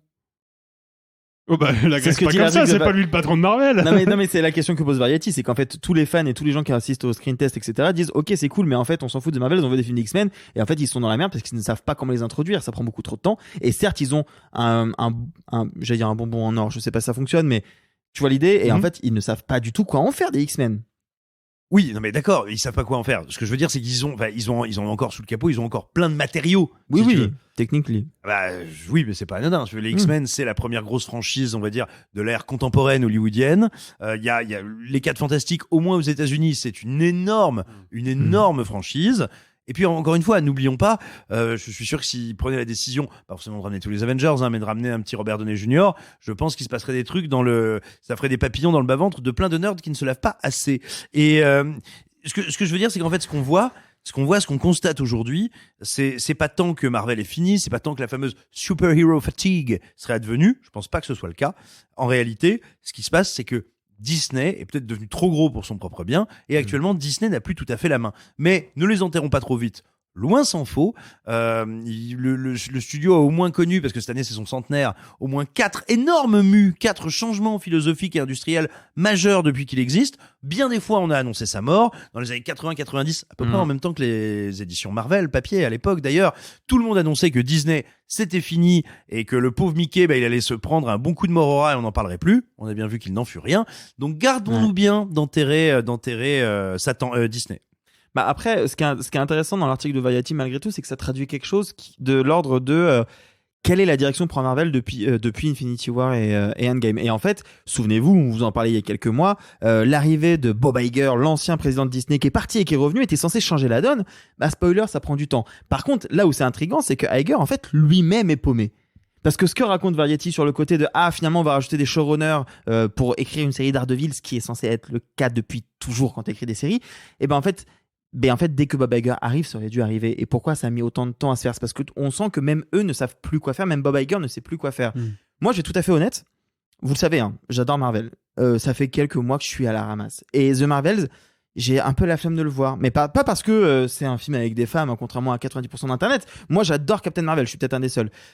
Mais j'ai pas vu Miss Marvel. Et j'ai vu WandaVision, mais il y a 3 ans, et Ce côté. Parce qu'il faut avoir vu la série pour il voir faut avoir le vu. film. Mais tout comme c'était le cas de Doctor Strange 2, il fallait avoir vu WandaVision pour comprendre pourquoi le personnage de la sorcière. Si, et là. Mais moi, j'avais pas vu WandaVision, j'ai tout compris. Oui, mais là, le problème, c'est que le trio de personnages de The Marvels, ça va être Miss Marvel introduite dans une série à part sur Disney+, Monica Rambeau qu'on a vu dans WandaVision, et Captain Marvel. Monica Rambeau, ça. Ils ont cramé, ils ont pété le mérite. Hein. Et en fait, il y a ce truc de, mais déjà qu'on présentait à l'époque des premières annonces de séries Disney+, ce truc de, déjà qu'il faut avoir vu tous les films pour comprendre tout ce qui se passe. Si maintenant il faut qu'on ait vu toutes les séries, même moi fan, c'est too much. Et donc moi je vais le dire, en vrai j'ai commencé les séries Marvel, je kiffais vraiment. WandaVision première saison, je kiffe. Loki, je trouve ça super. Même Moon Knight, j'aime bien. Mais parce que c'est un perso de comics que j'aime vraiment beaucoup et que j'ai beaucoup lu dans ma jeunesse. Mais voilà, j'arrive plus à suivre, quoi. Il y a pas le temps, quoi. Non mais j'arrive plus à suivre. Et donc tu te dis, si même les fans n'arrivent plus à suivre, à un moment, c'est normal qu'ils se posent la question de peut-être qu'il faut qu'on ralentisse le rythme, en fait. Mais sait-on si c'est à cause de Monica Rambeau que Matthew Perry? Oh, too soon. Allez, dans les actus toujours, dans l'émission Hot Ones ou Hard Ones, dans la langue d'Eminem. Oui, bah je m'amuse, écoute, j'ai le droit. Hein. Donc dans l'émission Hot Ones, diffusée sur Canal+, et présentée par Kian Kojandi, le comédien, scénariste, réalisateur, monteur, compositeur, cuisinier et peintre en bâtiment Alexandre Astier, parce que j'imagine qu'à un moment dans sa vie, il a dû faire du crépi, donc voilà, a tenu des propos controversés sur l'impact de l'intelligence artificielle dans l'industrie audiovisuelle et notamment par rapport au statut des auteurs. Arthur, est-ce que tu peux nous expliquer pourquoi ce qu'il a dit, c'est un peu de la merde? Alors, en réalité, on va peut-être avoir un débat. Moi, je considère que ce qu'il dit, c'est qu'à moitié de la merde. Je suis d'accord. Mais la moitié qui est merdique, elle est bien merdique. La moitié qui est merdique, elle est bien merdique. En gros, son discours est le suivant. Les IA ne vont pas remplacer les bons auteurs, les bons scénaristes. Ils remplaceront à la limite peut-être les petites mains. Comme il dit les pigistes. Les pigistes du scénario. Les pigistes du comprendre les gus qui écrivent Plus belle la vie, les gueux qui écrivent des téléfilms à la noix. Il dit pour ça. Attends, juste, je suis désolée, mais il faut que j'intervienne là-dessus. Ça m'agace qu'on dise tout le temps autant de mal de Plus belle la vie. Et je suis bien sûr. Non, mais je suis premier degré. Mais tout le monde a dit pour le côté bad game, Plus belle la vie. Et en fait, Plus belle la vie, il y a plein de pôles d'auteurs et c'est sans doute une des seules séries en France qui fonctionne à l'américaine, enfin qui fonctionnait parce que il y a plus. Ça va revenir sur ta. C'est un soap opéra. Façon Days of Our Lives, mais moi premier degré j'ai regardé pendant des années et je trouve qu'ils ont une manière d'aborder plein de sujets d'actualité et tout, et comme tu l'as dit, ça a été vraiment une école pour plein de scénaristes. C'est ça. Non, moi mais je le prenais parce que c'est effectivement ce que c'est exactement ce qu'a en tête Astier quand il le dit. Ah mais je sais, je le dis pas pour toi, je le dis pour les gens sur les réseaux en général. Donc, parce que peut-être que j'ai fait un tweet dans lequel je disais que Plus belle la vie c'était un peu nul. Voilà. En fait, c'est une attaque visée sur un tweet. Mais recentrons-nous sur le débat. Recentrons-nous sur le débat, s'il vous plaît. Non, mais du coup, donc, quand il dit ça, il y a plusieurs choses à en tirer. Déjà, ce qu'il dit, c'est moi, quand je lis Flaubert, parce que je lis beaucoup Flaubert, il décrit des choses qu'une IA ne peut pas raconter parce qu'il raconte une émotion. En gros, ce qu'il dit, c'est l'écriture un peu bébête et un peu plate et facile, les IA pourront le faire. Ce à quoi je réponds, je sais pas. Peut-être. Je ne sais pas. Après, qu'est-ce que t'appelles écriture bébête, mon pote? Parce qu'en fait, c'est facile. Enfin, j'aimerais bien lire le scénario de Kaamelott premier volet parce que c'est une infamie. Donc, en fait, tu es qui pour dire les grands auteurs ne seront jamais remplacés, les bébêtes, par contre, peut-être. En fait, il y a un vrai problème de où se place le discours. Moi, je pense que ce qu'il dit sur le fond est pas totalement inintéressant. Peut-être qu'effectivement, certaines boîtes de production, certains producteurs, certains, j'ai pas le terme, mais j'ai cherché un terme négatif, vont vouloir donner à des IA la possibilité d'écrire des scénarios qui seront utilisés pour des œuvres qu'on considère plus mineures. Et peut-être qu'effectivement, on sautera pas tout de suite, en tout cas, le pas de donner un grand scénario pour un film Seigneur des Anneaux à une IA. Je ne sais pas. La porte d'entrée la plus plausible pour une IA, c'est peut-être les textes moins difficiles, complexes, émotionnellement riches, etc.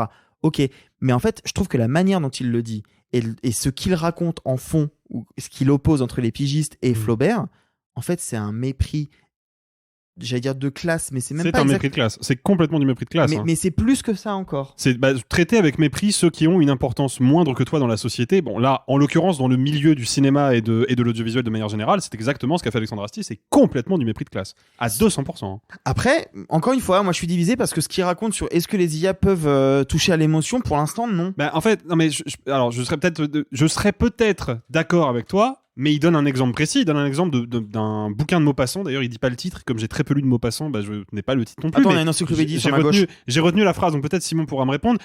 Astier dit, voilà, quand Maupassant décrit les églises de Rouen, il me dit pas, Rouen avec les églises. Il me dit Rouen avec le peuple pointu des clochers gothiques. Et l'argument d'Alexandre Astier, c'est qu'une IA peut pas écrire un truc comme ça. Moi, je mets 100 billets sur la table que d'ici 6 mois, il y a des IA qui pondent des trucs comme ça. Il dit une IA pour l'écrire, mais si elle l'écrit, il y aura aucune. Je ne ressentirai pas du tout l'émotion de ce qu'écrit. Mais il saura pas que c'est une IA qui l'a écrit. En fait, c'est là où il est con. Pardon, mais. Oui, alors bon, déjà, il faut se rappeler un truc, c'est que Alexandre Astier, dont moi j'aime beaucoup des créations, souvent quand il est interviewé, il dit des trucs à peu près aussi banals que quelqu'un d'autre. Donc voilà, faut s'en rappeler. C'est pour ça qu'il faut peut-être arrêter de partager absolument toutes les banalités qu'il dit. Par contre, puisqu'elles sont partagées, regardons pourquoi elles sont banales et pourquoi ces banalités nous induisent en erreur. Ça me fait penser, je me souviens, il y a quelques mois encore, on entendait des médecins, des chirurgiens notamment, dire oui, alors bien sûr, mais en fait, vous savez, l'IA, c'est plutôt une bonne chose parce que de toute façon, nous, ça va nous permettre d'être plus performants à plein d'endroits, mais là où elle ne pourra jamais nous remplacer, c'est l'empathie. Sans réfléchir au fait que, en réalité, le seul endroit où il est établi que l'IA, elle sera toujours plus performante qu'un médecin français, c'est l'empathie. Parce que, et je le dis à moitié en riant, s'il y a bien une chose qui est en sous-bassement de tous les scandales ou polémiques ou débats qu'il y a eu sur la pratique médicale et la pratique des médecins vis-à-vis de leurs patients, c'est bien l'empathie. Et l'empathie, comme beaucoup d'autres choses, ça peut s'imiter. Ça peut s'imiter d'autant plus quand on sait qu'une IA, elle n'est jamais fatiguée, elle a jamais envie de terminer la journée pour aller boire un coup ou de terminer la matinée pour aller manger chez elle, elle est jamais lassée par son patient et si son patient il veut lui poser 200 fois la même question, elle répondra 200 fois. Et ben il en va de même. C'est pas exactement la même chose, bien sûr, mais le parallèle me semble éclairant. Il en va de même avec l'émotion d'un texte, d'un scénario, d'un film. Déjà, premièrement, parce que ce qui fait que c'est une IA ou un humain qui te le propose, c'est pas le film en lui-même, c'est les gens qui l'ont produit, qui ont investi dedans. Donc, si ces gens décident qu'il y a une perdition en qualité qui est plus intéressante quand même pour eux, économiquement, en termes de pratique, mes amis, vous aurez des scénarios faits avec des IA. Peut-être que vous en rendrez compte, mais peut-être pas. Parce que là aussi, le style du plus grand auteur, ça s'imite. Oui, bon voilà, encore une fois, ça s'imite, ça se reprend. C'est même le principe des IA génératives. On les dit génératives. En fait, elles redispatchent, redisposent, réagencent en essayant, on va dire, à coup de stats, de définir ce qui va vous plaire. Alors, elles n'en sont peut-être pas encore tout à fait là. Enfin, je veux dire, il y a 2 ans, personne n'imaginait qu'elles en seraient tout à fait là où elles sont aujourd'hui. Donc, commencer à se dire, mais les grands génies, les grands créateurs, ceux qui nous connectent à l'expérience humaine, eux, ne pourront jamais être atteints par l'IA, c'est déjà creuser sa propre tombe. Non, ce qu'il faut dire, c'est on exige ce qu'ont fait les scénaristes américains. Absolument. On exige que la création soit une affaire d'humain. Et peut-être que nous, scénaristes, on pourra dire pour générer tel truc, pour faire telle recherche historique, que sais-je, je peux, moi, en conscience, avoir recours à une IA qui m'assiste là où je décide d'être assisté. Mais en fait, il n'y a pas d'idée il y a des petites mains, vous savez, il y a des petites mains qui étaient finalement comme les travailleurs agricoles au 17e, c'est pas grave s'ils s'en vont. Non, à un moment, il faudra décider, ou pas, collectivement, de dire, la création, c'est une affaire d'humain, ou pas. Non, mais ça, je suis tout à fait d'accord avec toi, et ça doit être une vraie discussion qu'on doit avoir, moi, je suis qui? Non, mais que les gens du milieu doivent avoir. Par contre, là où je rejoins un petit peu Astier, c'est que je pense que les premières manifestations de l'utilisation de l'IA dans l'écriture, je pense que malheureusement, ça passera parce que Astier juge très, très tristement et très maladroitement comme étant les petites mains, justement. Très certainement. Oui, bien sûr, mais bon, c'est toujours les plus vulnérables qui en prennent plein les dents. C'est ça. Sauf que lui, il le dit pas comme ça. Transition, un petit mot de la fête des Cougours qui passionne nos amis d'outre-Québec qui ont découvert il y a peu cet étrange légume, ressemblant à s'y méprendre à une énorme paire de couilles. Bon allez, on reboucle avec les sorties de la semaine. Il faut reconnaître aux Italiens la capacité de rendre n'importe quel mot, même les plus tristes, particulièrement sexy. Par exemple, enlèvement, voilà, en français, c'est nul, c'est moche, ça décrit une situation qui est quand même souvent tragique, alors que rapito, alors là tout de suite, c'est le soleil, horrible, la mozza, le limoncello et tout quanti. Non, attends, pardon, excuse-moi, mais toi, la manière dont tu le fais, c'est pas du tout le soleil Juste le limoncello, quoi. Je prends des risques. Ouais, beaucoup. J'aime beaucoup le limoncello. Ouais, mais pourtant, la fête n'est pas au programme du nouveau film de Marco Bellocchio, L'Enlèvement, donc, qui nous raconte la véritable histoire d'Edgardo Mortara, ce jeune juif qui fut à Bologne en 1858, arraché à sa famille par les autorités pontificales, le jeune Edgardo ayant en effet été baptisé secrètement par sa nourrice. Alors que l'unification de l'Italie est en marche, le jeune Edgardo intègre la cour du pape Pie IX, tandis que sa famille se bat pour le récupérer. Signor Mortara, suo figlio Edgardo è stato battezzato e ho l'ordine di prendere. Cosa? Un battesimo non si può annullare. Suo figlio non è più ebreo, suo figlio è cristiano. Lo porterete via. L'Enlèvement de Marco Bellocchio avec Paolo Pierrobon, Fausto Russo Alesi et Barbara Ronchi, entre autres. C'était l'un des événements du dernier festival de Cannes. Faut rappeler que quand même Marco Bellocchio, il a 83 ans, c'est un grand nom du cinéma italien et c'est un habitué du festival. Rien que ces dernières années, il a foulé la croisette en 2019 pour Le Traître, en 2021 pour Marx peut attendre et en 2022 pour la série Esterno Notte. C'est donc la 4e fois consécutive qu'il monte le tapis rouge, enfin qu'il a monté le tapis rouge. Et cette fois pour un film, Simon, qui a failli être réalisé quand même par un cinéaste bien différent. Absolument. Cette histoire vraie, est un projet qu'a porté de longue date Steven Spielberg. Pour des raisons qui paraissent évidentes, pour ce que ça raconte sur l'identité, sur le déracinement, le rapport à la famille, le rapport aux institutions, bref, un petit peu tout ce qu'il y avait dans The Fabelmans, et évidemment le rapport à la judéité, puisqu'il s'agit de l'histoire d'un jeune garçon au 19e siècle, jeune garçon né dans une famille juive, sauf que, pas de bol, la gouvernante catho l'a baptisé en scred, et voilà, pas que l'église catholique arrive et dit, oui, mais on est désolé, à partir du moment où il a été baptisé, il fait partie de la grande famille des chrétiens, on veut pas qu'il aille en enfer, donc on va le retirer à sa famille et l'élever en catholique. Sacrée histoire donc, sacré récit, et récit finalement qui va également très bien à Marco Bellocchio, parce que Marco Bellocchio, c'est un immense réalisateur italien qui n'a pas réalisé tant de films que ça, mais qui en gros a eu à cœur tout au long de sa carrière, on va dire, de metteur en scène et d'intellectuel plutôt marxisant, de travailler, questionner qu'est-ce que c'est que l'Italie, qu'est-ce que c'est que l'âme et l'unité italienne par rapport au pouvoir et par rapport à ses institutions.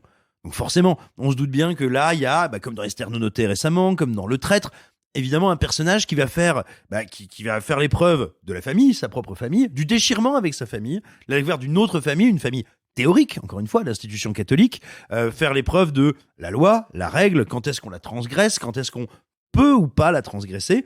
Et puis enfin, la question de l'identité, parce que le parcours de ce jeune homme qui donc naît dans une famille juive va être grosso modo admis au séminaire et passer beaucoup de temps sur les genoux du pape, quelle chance, tout simplement on s'imagine bien que ça va le transformer en profondeur. Et donc voilà, et donc c'est des thématiques assez... Quoi ? Non, elle est bien. Non, je faisais juste une petite blague sur le fait que l'Église catholique est quand même depuis quelques siècles une vaste entreprise de blanchiment de la pédophilie. Bref, et donc, un récit qui rentre absolument dans les thématiques de Bellocchio, et puis qui se frotte à ce qui est une de ses immenses qualités. C'est pas franchement un spoiler que de vous le dire. C'est un metteur en scène de génie, mais c'est un grand metteur en scène classique. C'est-à-dire que c'est pas quelqu'un qui s'inquiète d'avoir une espèce de signature nouvelle, de renouveler le langage, la grammaire, etc. Non, pas du tout. C'est quelqu'un qui porte à un niveau de maîtrise la grammaire du cinéma, à un niveau de maîtrise incandescent. C'est-à-dire qu'il y a beaucoup de séquences qui correspondent à des choses que vous avez déjà vues dans quantité de films. Il existe plein de films appartenant à des genres venant de pays différents où un jeune homme, un jeune garçon, enfin un enfant se retrouve confronté un système, un orphelinat, une école, une famille, ce que vous voulez, qui est nouveau pour lui, dans lequel il doit littéralement faire ses preuves. Ou quantité de drames, de mélodrames, on a vu des parents essayer de retrouver leur enfant, de lutter contre les institutions qui voulaient leur retirer. Bref, on est face à quantité de scènes extrêmement connues, mais qui vont là être traitées, on va dire, avec, encore une fois, un soin classique que je trouve absolument sublime, un désir de reconstitution, mais jamais une reconstitution qui écraserait l'atmosphère, le style, le travail de la photo. Donc vraiment, sur quelque chose d'assez flamboyant à ce niveau-là. Néanmoins, moi j'ai un vrai problème avec cette orientation. Alors, il faut jamais critiquer un film pour ce qu'il n'est pas, il faut toujours regarder ce qu'il est. Mais dans ce qu'il est, moi, il y a un truc qui m'étonne beaucoup, qui me fait un peu tomber de ma chaise. C'est que donc pendant 1h40, 1h50 à peu près, ou à 1h40, le film est donc ce récit que je viens de vous décrire, extrêmement classique. Plutôt bien mené d'ailleurs, mais dont je vois à peu près les tenants et les aboutissants, étant donné que voilà, il se passe à une époque où il faut bien se rendre compte que l'Italie est toute neuve. Contrairement à ce que on pourrait croire ou ce que peuvent imaginer les gens s'ils connaissent pas un petit peu l'histoire de l'Italie, elle s'unit, elle naît dans le courant du 19e siècle. Et donc on est à un moment où l'Italie est toute neuve, donc elle essaye de se coaguler, où l'Église catholique, elle, du coup, elle sait plus trop où elle en est dans cette Italie-là, et où tout le monde est un peu à couteau tiré, et tout le monde essaye, justement, de trouver des règles, des institutions, des systèmes. Bon. Et au milieu de tout ça, la dernière demi-heure du film va soudain basculer presque exclusivement, non plus tant sur la question institutionnelle que sur ce pauvre gamin, qui n'est plus un gamin, qui est un jeune adulte, qui est un séminariste, qui est un jeune prêtre. Et là, alors qu'on a eu donc pendant 1h40, c'est-à-dire la durée d'un film classique, toute la question justement de ce combat institutionnel mené par sa famille, là tout d'un coup on découvre ce jeune homme. Alors je vais pas exactement vous faire un spoil, je vais vous donner une idée, une métaphore, un truc qu'il n'y a pas dans le film. On découvre ce jeune homme qui est capable, dans la même minute, d'être pris d'une ferveur catholique incroyable et de s'agenouiller pour prier, et tout d'un coup, sans lui-même pouvoir se l'expliquer, être emporté par une pulsion qui fait qu'il va foutre le feu à un crucifix. Parce que évidemment, il est à la fois pétri de l'amour qu'on lui a inculqué à coups de forceps dans le cerveau pour l'Église catholique, et en même temps, il est pris d'une colère et d'une colère vengeresse contre cette même institution. Et là, ce qui est incroyable, c'est que le film va passer 20 minutes sur le parcours de ce jeune garçon et sur cette espèce d'écartèlement moral qui est le sien. C'est absolument passionnant, c'est absolument tragique, c'est bouleversant de voir ce personnage-là, sauf que c'est à peine un tiers du film. Et je suis extrêmement surpris que Bellocchio, quand bien même il veut traiter des institutions, ne soit pas allé plus profondément dans la chair des contradictions de ce personnage, parce que vraiment, elles sont surpuissantes, elles sont incroyablement bien filmées et bien interprétées. Il y a une scène de foule, notamment, et je vais pas vous la spoiler, une scène de foule la nuit, où lui va prendre part à une espèce de colère populaire, et où on voit qu'il ne comprend même pas pourquoi il fait ce qu'il fait, et qu'il agit presque contre sa volonté. C'est une scène splendide, magnifique. Je ne comprends pas que ce soit pas ça le sujet du film, plutôt que ce duel institutionnel que Bellocchio filme, certes magnifiquement, mais qu'il a déjà beaucoup filmé dans sa carrière. Arthur, est-ce que cette dimension classique, voire, on va pas se mentir, et c'est ma limite d'ailleurs avec le film dont j'ai gardé peu de souvenirs, académique, est-ce que c'est quelque chose qui te dérange ou est-ce que c'est quelque chose qui t'emporte ? Alors c'est intéressant ce que vient de dire Simon, parce que moi c'est pas quelque chose qui me dérange dans le sens où j'ai l'impression, je connais pas le cinéma de Bellocchio par cœur, mais j'en ai quand même vu 5-6, j'aime vraiment beaucoup ce qu'il fait et j'aime beaucoup de la manière dont il représente ce que tu disais, l'histoire de l'Italie, mais en fait pour moi, et à chaque fois il adapte son style de réalisation à son récit. Quand on regarde Le Traître, c'est un film de mafieux et en même temps c'est un film de procès.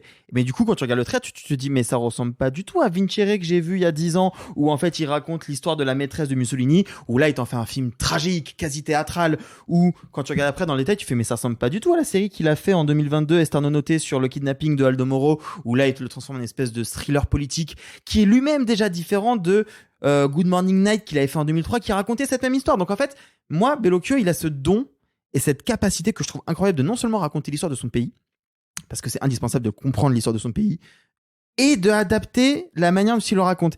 Évidemment que Bellocchio, quand il adapte le récit du Vatican du 19e siècle, il va s'inspirer de la peinture italienne du 19e siècle, avec ses grands tableaux, ces grandes photos, cette lumière incroyable. Et je comprends tout à fait pourquoi il va se concentrer sur ce récit-là. Et moi, ce que tu trouves être la force du récit, et je suis d'accord, pour moi, c'est la partie franchement la plus intéressante, la transformation du gosse dans la fin.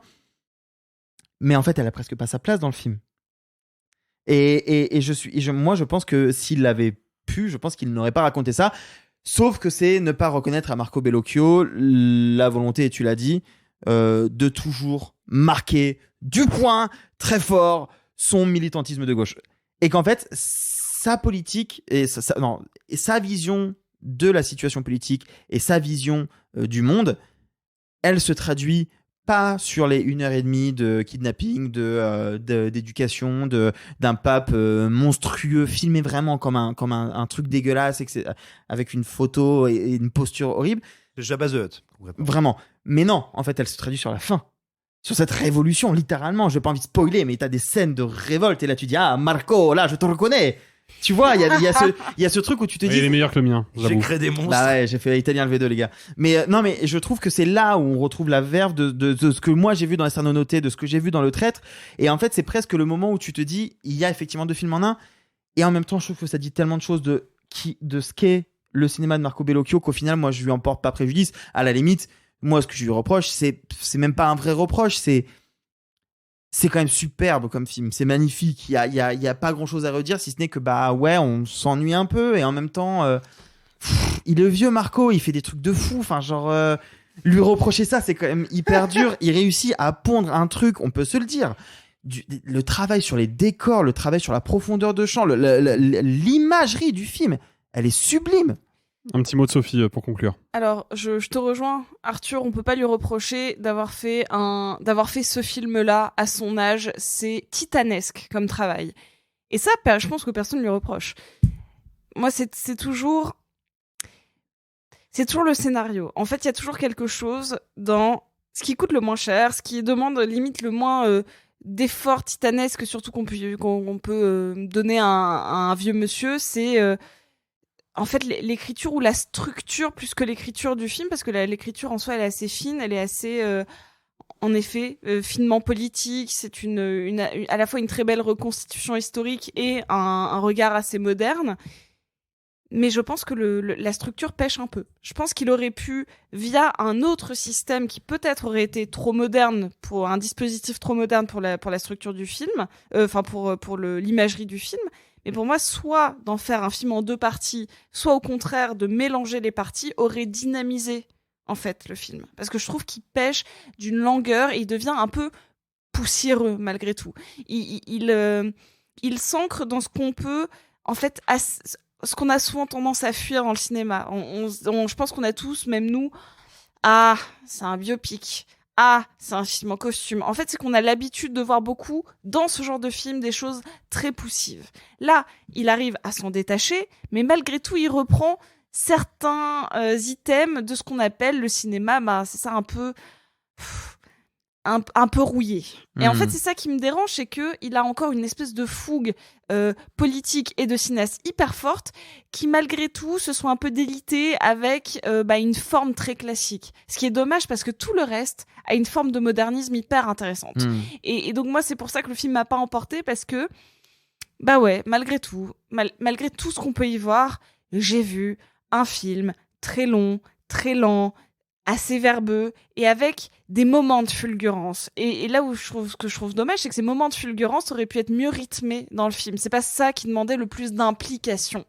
Donc, je trouve que c'est un très bon film. Il y a pas de souci avec ça. J'encourage tout le monde, toutes les personnes qui auraient pu, comme moi, être réticentes à l'idée de voir un film avec ces thématiques, ces costumes, cette ambiance-là d'époque.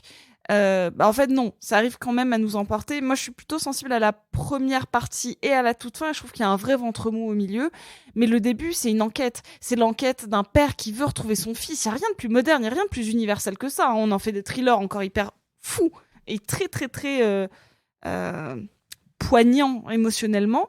Et la fin qui est sur ce doute. Mais en fait, tout au milieu, il y a une partie qui est presque trop attachée à l'historique plutôt qu'à la narration. Et moi, c'est là qu'il y a une petite, une petite perte d'attention de ma part. En tout cas, vous pouvez nous dire sur les réseaux sociaux ce que vous pensez de l'enlèvement de Marco Bellocchio. Et puis, vous pouvez aussi nous dire si vous êtes plutôt Pineuf à Bologne ou Pine d'huître à la Bourboule. Je sais pas du tout. Comment allez-vous, monsieur Martin? Ah là, elle est parfaite. Ouais, je sais. Pine d'huître, c'est de l'argot. Voilà. Je vous laisse aller chercher la définition, j'ai la flemme. Alors, en tout cas, vous pouvez nous le dire sur les réseaux sociaux et sur les applis de podcast en commentaire. Et d'ailleurs, toute cette mythologie catholique me rappelle une petite histoire. C'est Melon et Melèche qui vont à l'église. Oh non. On avait dit qu'on arrêtait. On avait dit que c'était plus légal, que les scénaristes. Je vous dis pas la chute si vous voulez. Je vous dis pas la chute. Si, vas-y. Melon cherche le curé et Melèche les saints. Allez, comme chaque semaine ou presque, le retour de votre chronique préférée vite fait, mal fait, c'est le film, ou plutôt cette semaine, les films, en 30 secondes.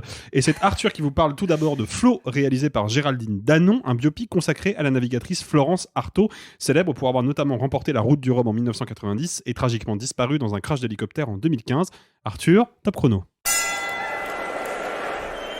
Flo, c'est très compliqué. J'avais un peu la flemme et en fait, je me suis rendu compte que j'avais entièrement raison d'avoir la flemme. C'est un biopic qui se veut être un peu décousu et qui déconstruit l'image que l'on a de Florence Artaud parce que on la connaît pour être la première femme à avoir remporté un grand trophée de navigation, en l'occurrence la Route du Rhum. Sauf qu'en fait, on va plutôt se concentrer sur son parcours, sur comment elle est arrivée jusque-là. Et là, moi, j'ai un gros problème déjà idéologique sur la manière de représenter Florence Artaud dans le film. En gros, elle doit s'intégrer dans un milieu extrêmement masculiniste, viriliste, un peu dégueu. Et ben du coup, elle doit en reprendre les codes. Pourquoi pas ? C'est sans doute vrai. Pourquoi décide-t-on pendant 1h30 de montrer Florence Artaud qui est obligée de faire des blagues de cul, se bourrer la gueule comme pas deux, être extrêmement agressive et coucher avec énormément de gens. Il y a énormément de scènes de sexe qui ne sont absolument pas justifiées pour le récit. Je ne comprends pas ce point de vue. Je ne comprends pas ce que veut me raconter la réalisatrice parce qu'à côté de ça, il y a quelques scènes de navigation et notamment la route du Rhum qui est pour le coup assez incroyable tant dans sa mise en scène parce que c'est quand même costaud d'aller tourner au grand large et en plus de ce que ça raconte, de son parcours, de elle, le combattante, parce qu'il faut savoir qu'elle a gagné alors qu'elle a fait une fausse couche sur le bateau et qu'elle était toute seule. Enfin, je trouve qu'il y a des moments où le film réussit à me capter, mais le problème c'est que c'est même pas 1/10 du film et que moi j'ai un gros problème sur ce qu'il me raconte, mais j'ai aussi un gros problème sur son casting, et notamment, je suis désolé, mais Alexis Michalik, qui joue l'un des amants principaux de Flo. Il joue Olivier de Kersauzon. Il est horrible. Enfin, vous allez croire que j'ai une détestation pour ce personnage, je suis désolé, j'ai dit du mal de son film il y a quelques semaines. Cela étant dit, c'est un terrible acteur. En tout cas, il joue terriblement mal dans ce film. Alison Wheeler, elle essaye de faire ce qu'elle peut. Malheureusement, ça suffit pas.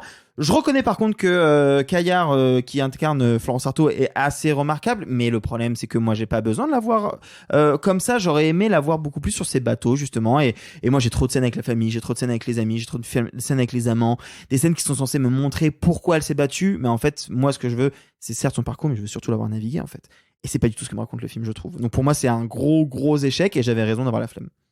Et bien toujours en 30 secondes, Arthur va maintenant nous parler d'À l'intérieur, réalisé par Vassilis Katsoupis, l'histoire d'un cambrioleur joué par Willem Dafoe, enfermé dans un penthouse de luxe et qui va rapidement commencer à perdre les pédales.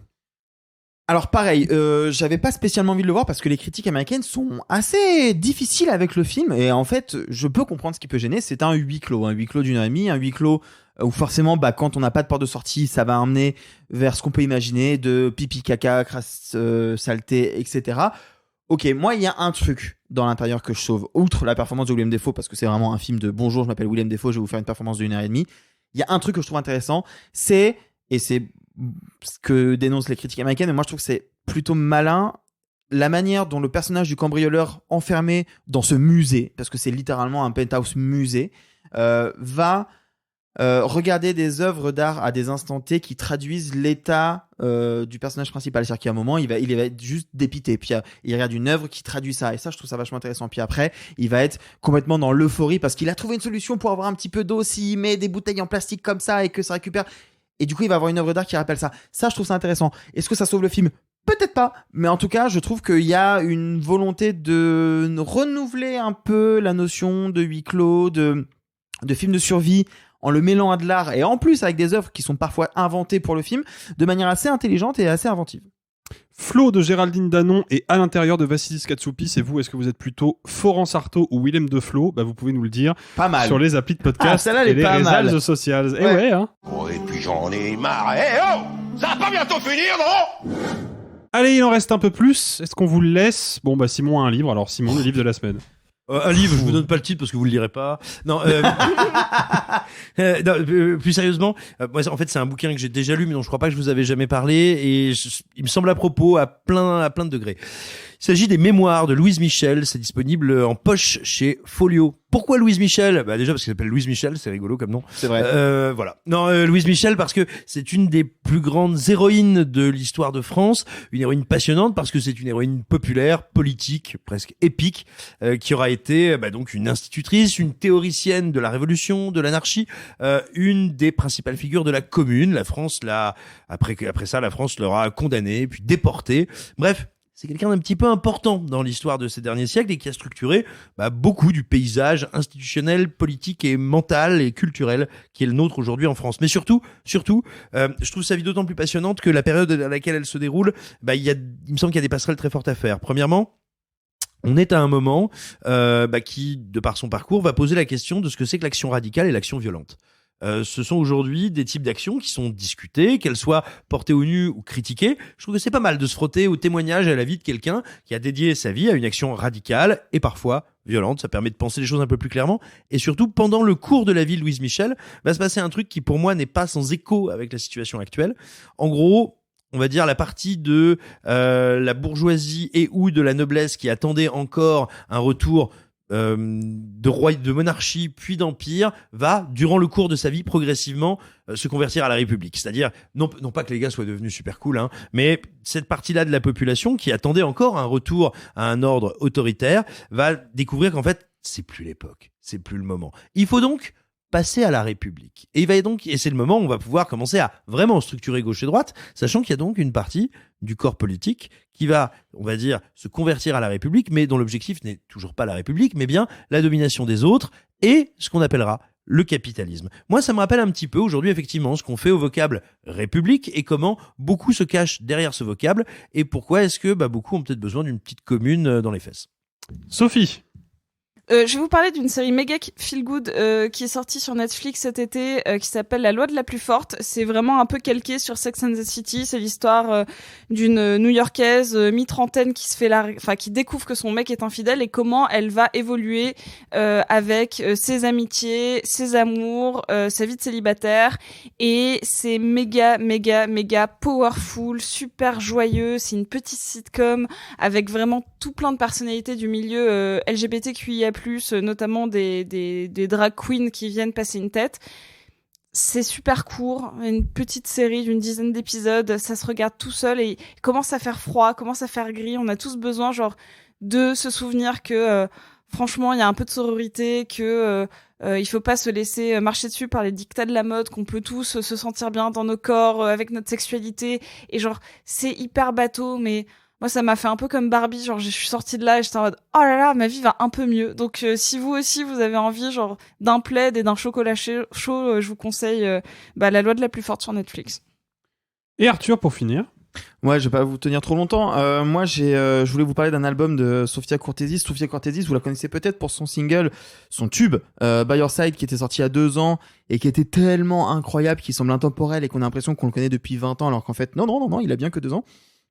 C'est une artiste électro house techno, plus techno d'ailleurs, péruvienne, qui sort donc son premier album Madresse sur Ninja Tune, et c'est incroyable. Ça faisait bien longtemps, moi qui suis amateur de musique électronique depuis ma tendre enfance, c'est faux, depuis mon adolescence, ça faisait vraiment bien plusieurs mois, voire plusieurs années que je m'étais pas plongé à ce point dans un album de techno qui va réussir à être innovant, parce qu'elle va rajouter des sonorités un peu de cumbia ou des rythmes plus latino, avec en même temps l'aspect très métallique et froid que peut avoir la techno et que j'aime tant.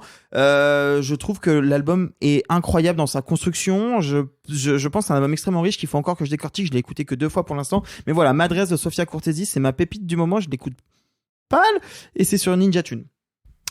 Voilà, ça y est, c'est fini. Merci à toutes et à tous autour de cette table et merci à celles et ceux qui nous ont écoutés. On espère que l'épisode vous a plu.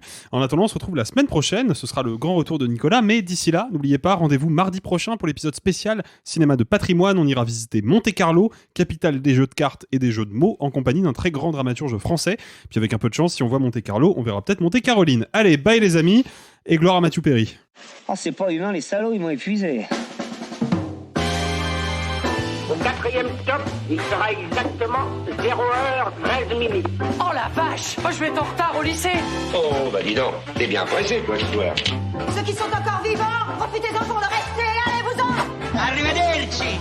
E buon viaggio! Messieurs, il n'est de bonne société qui ne se quitte.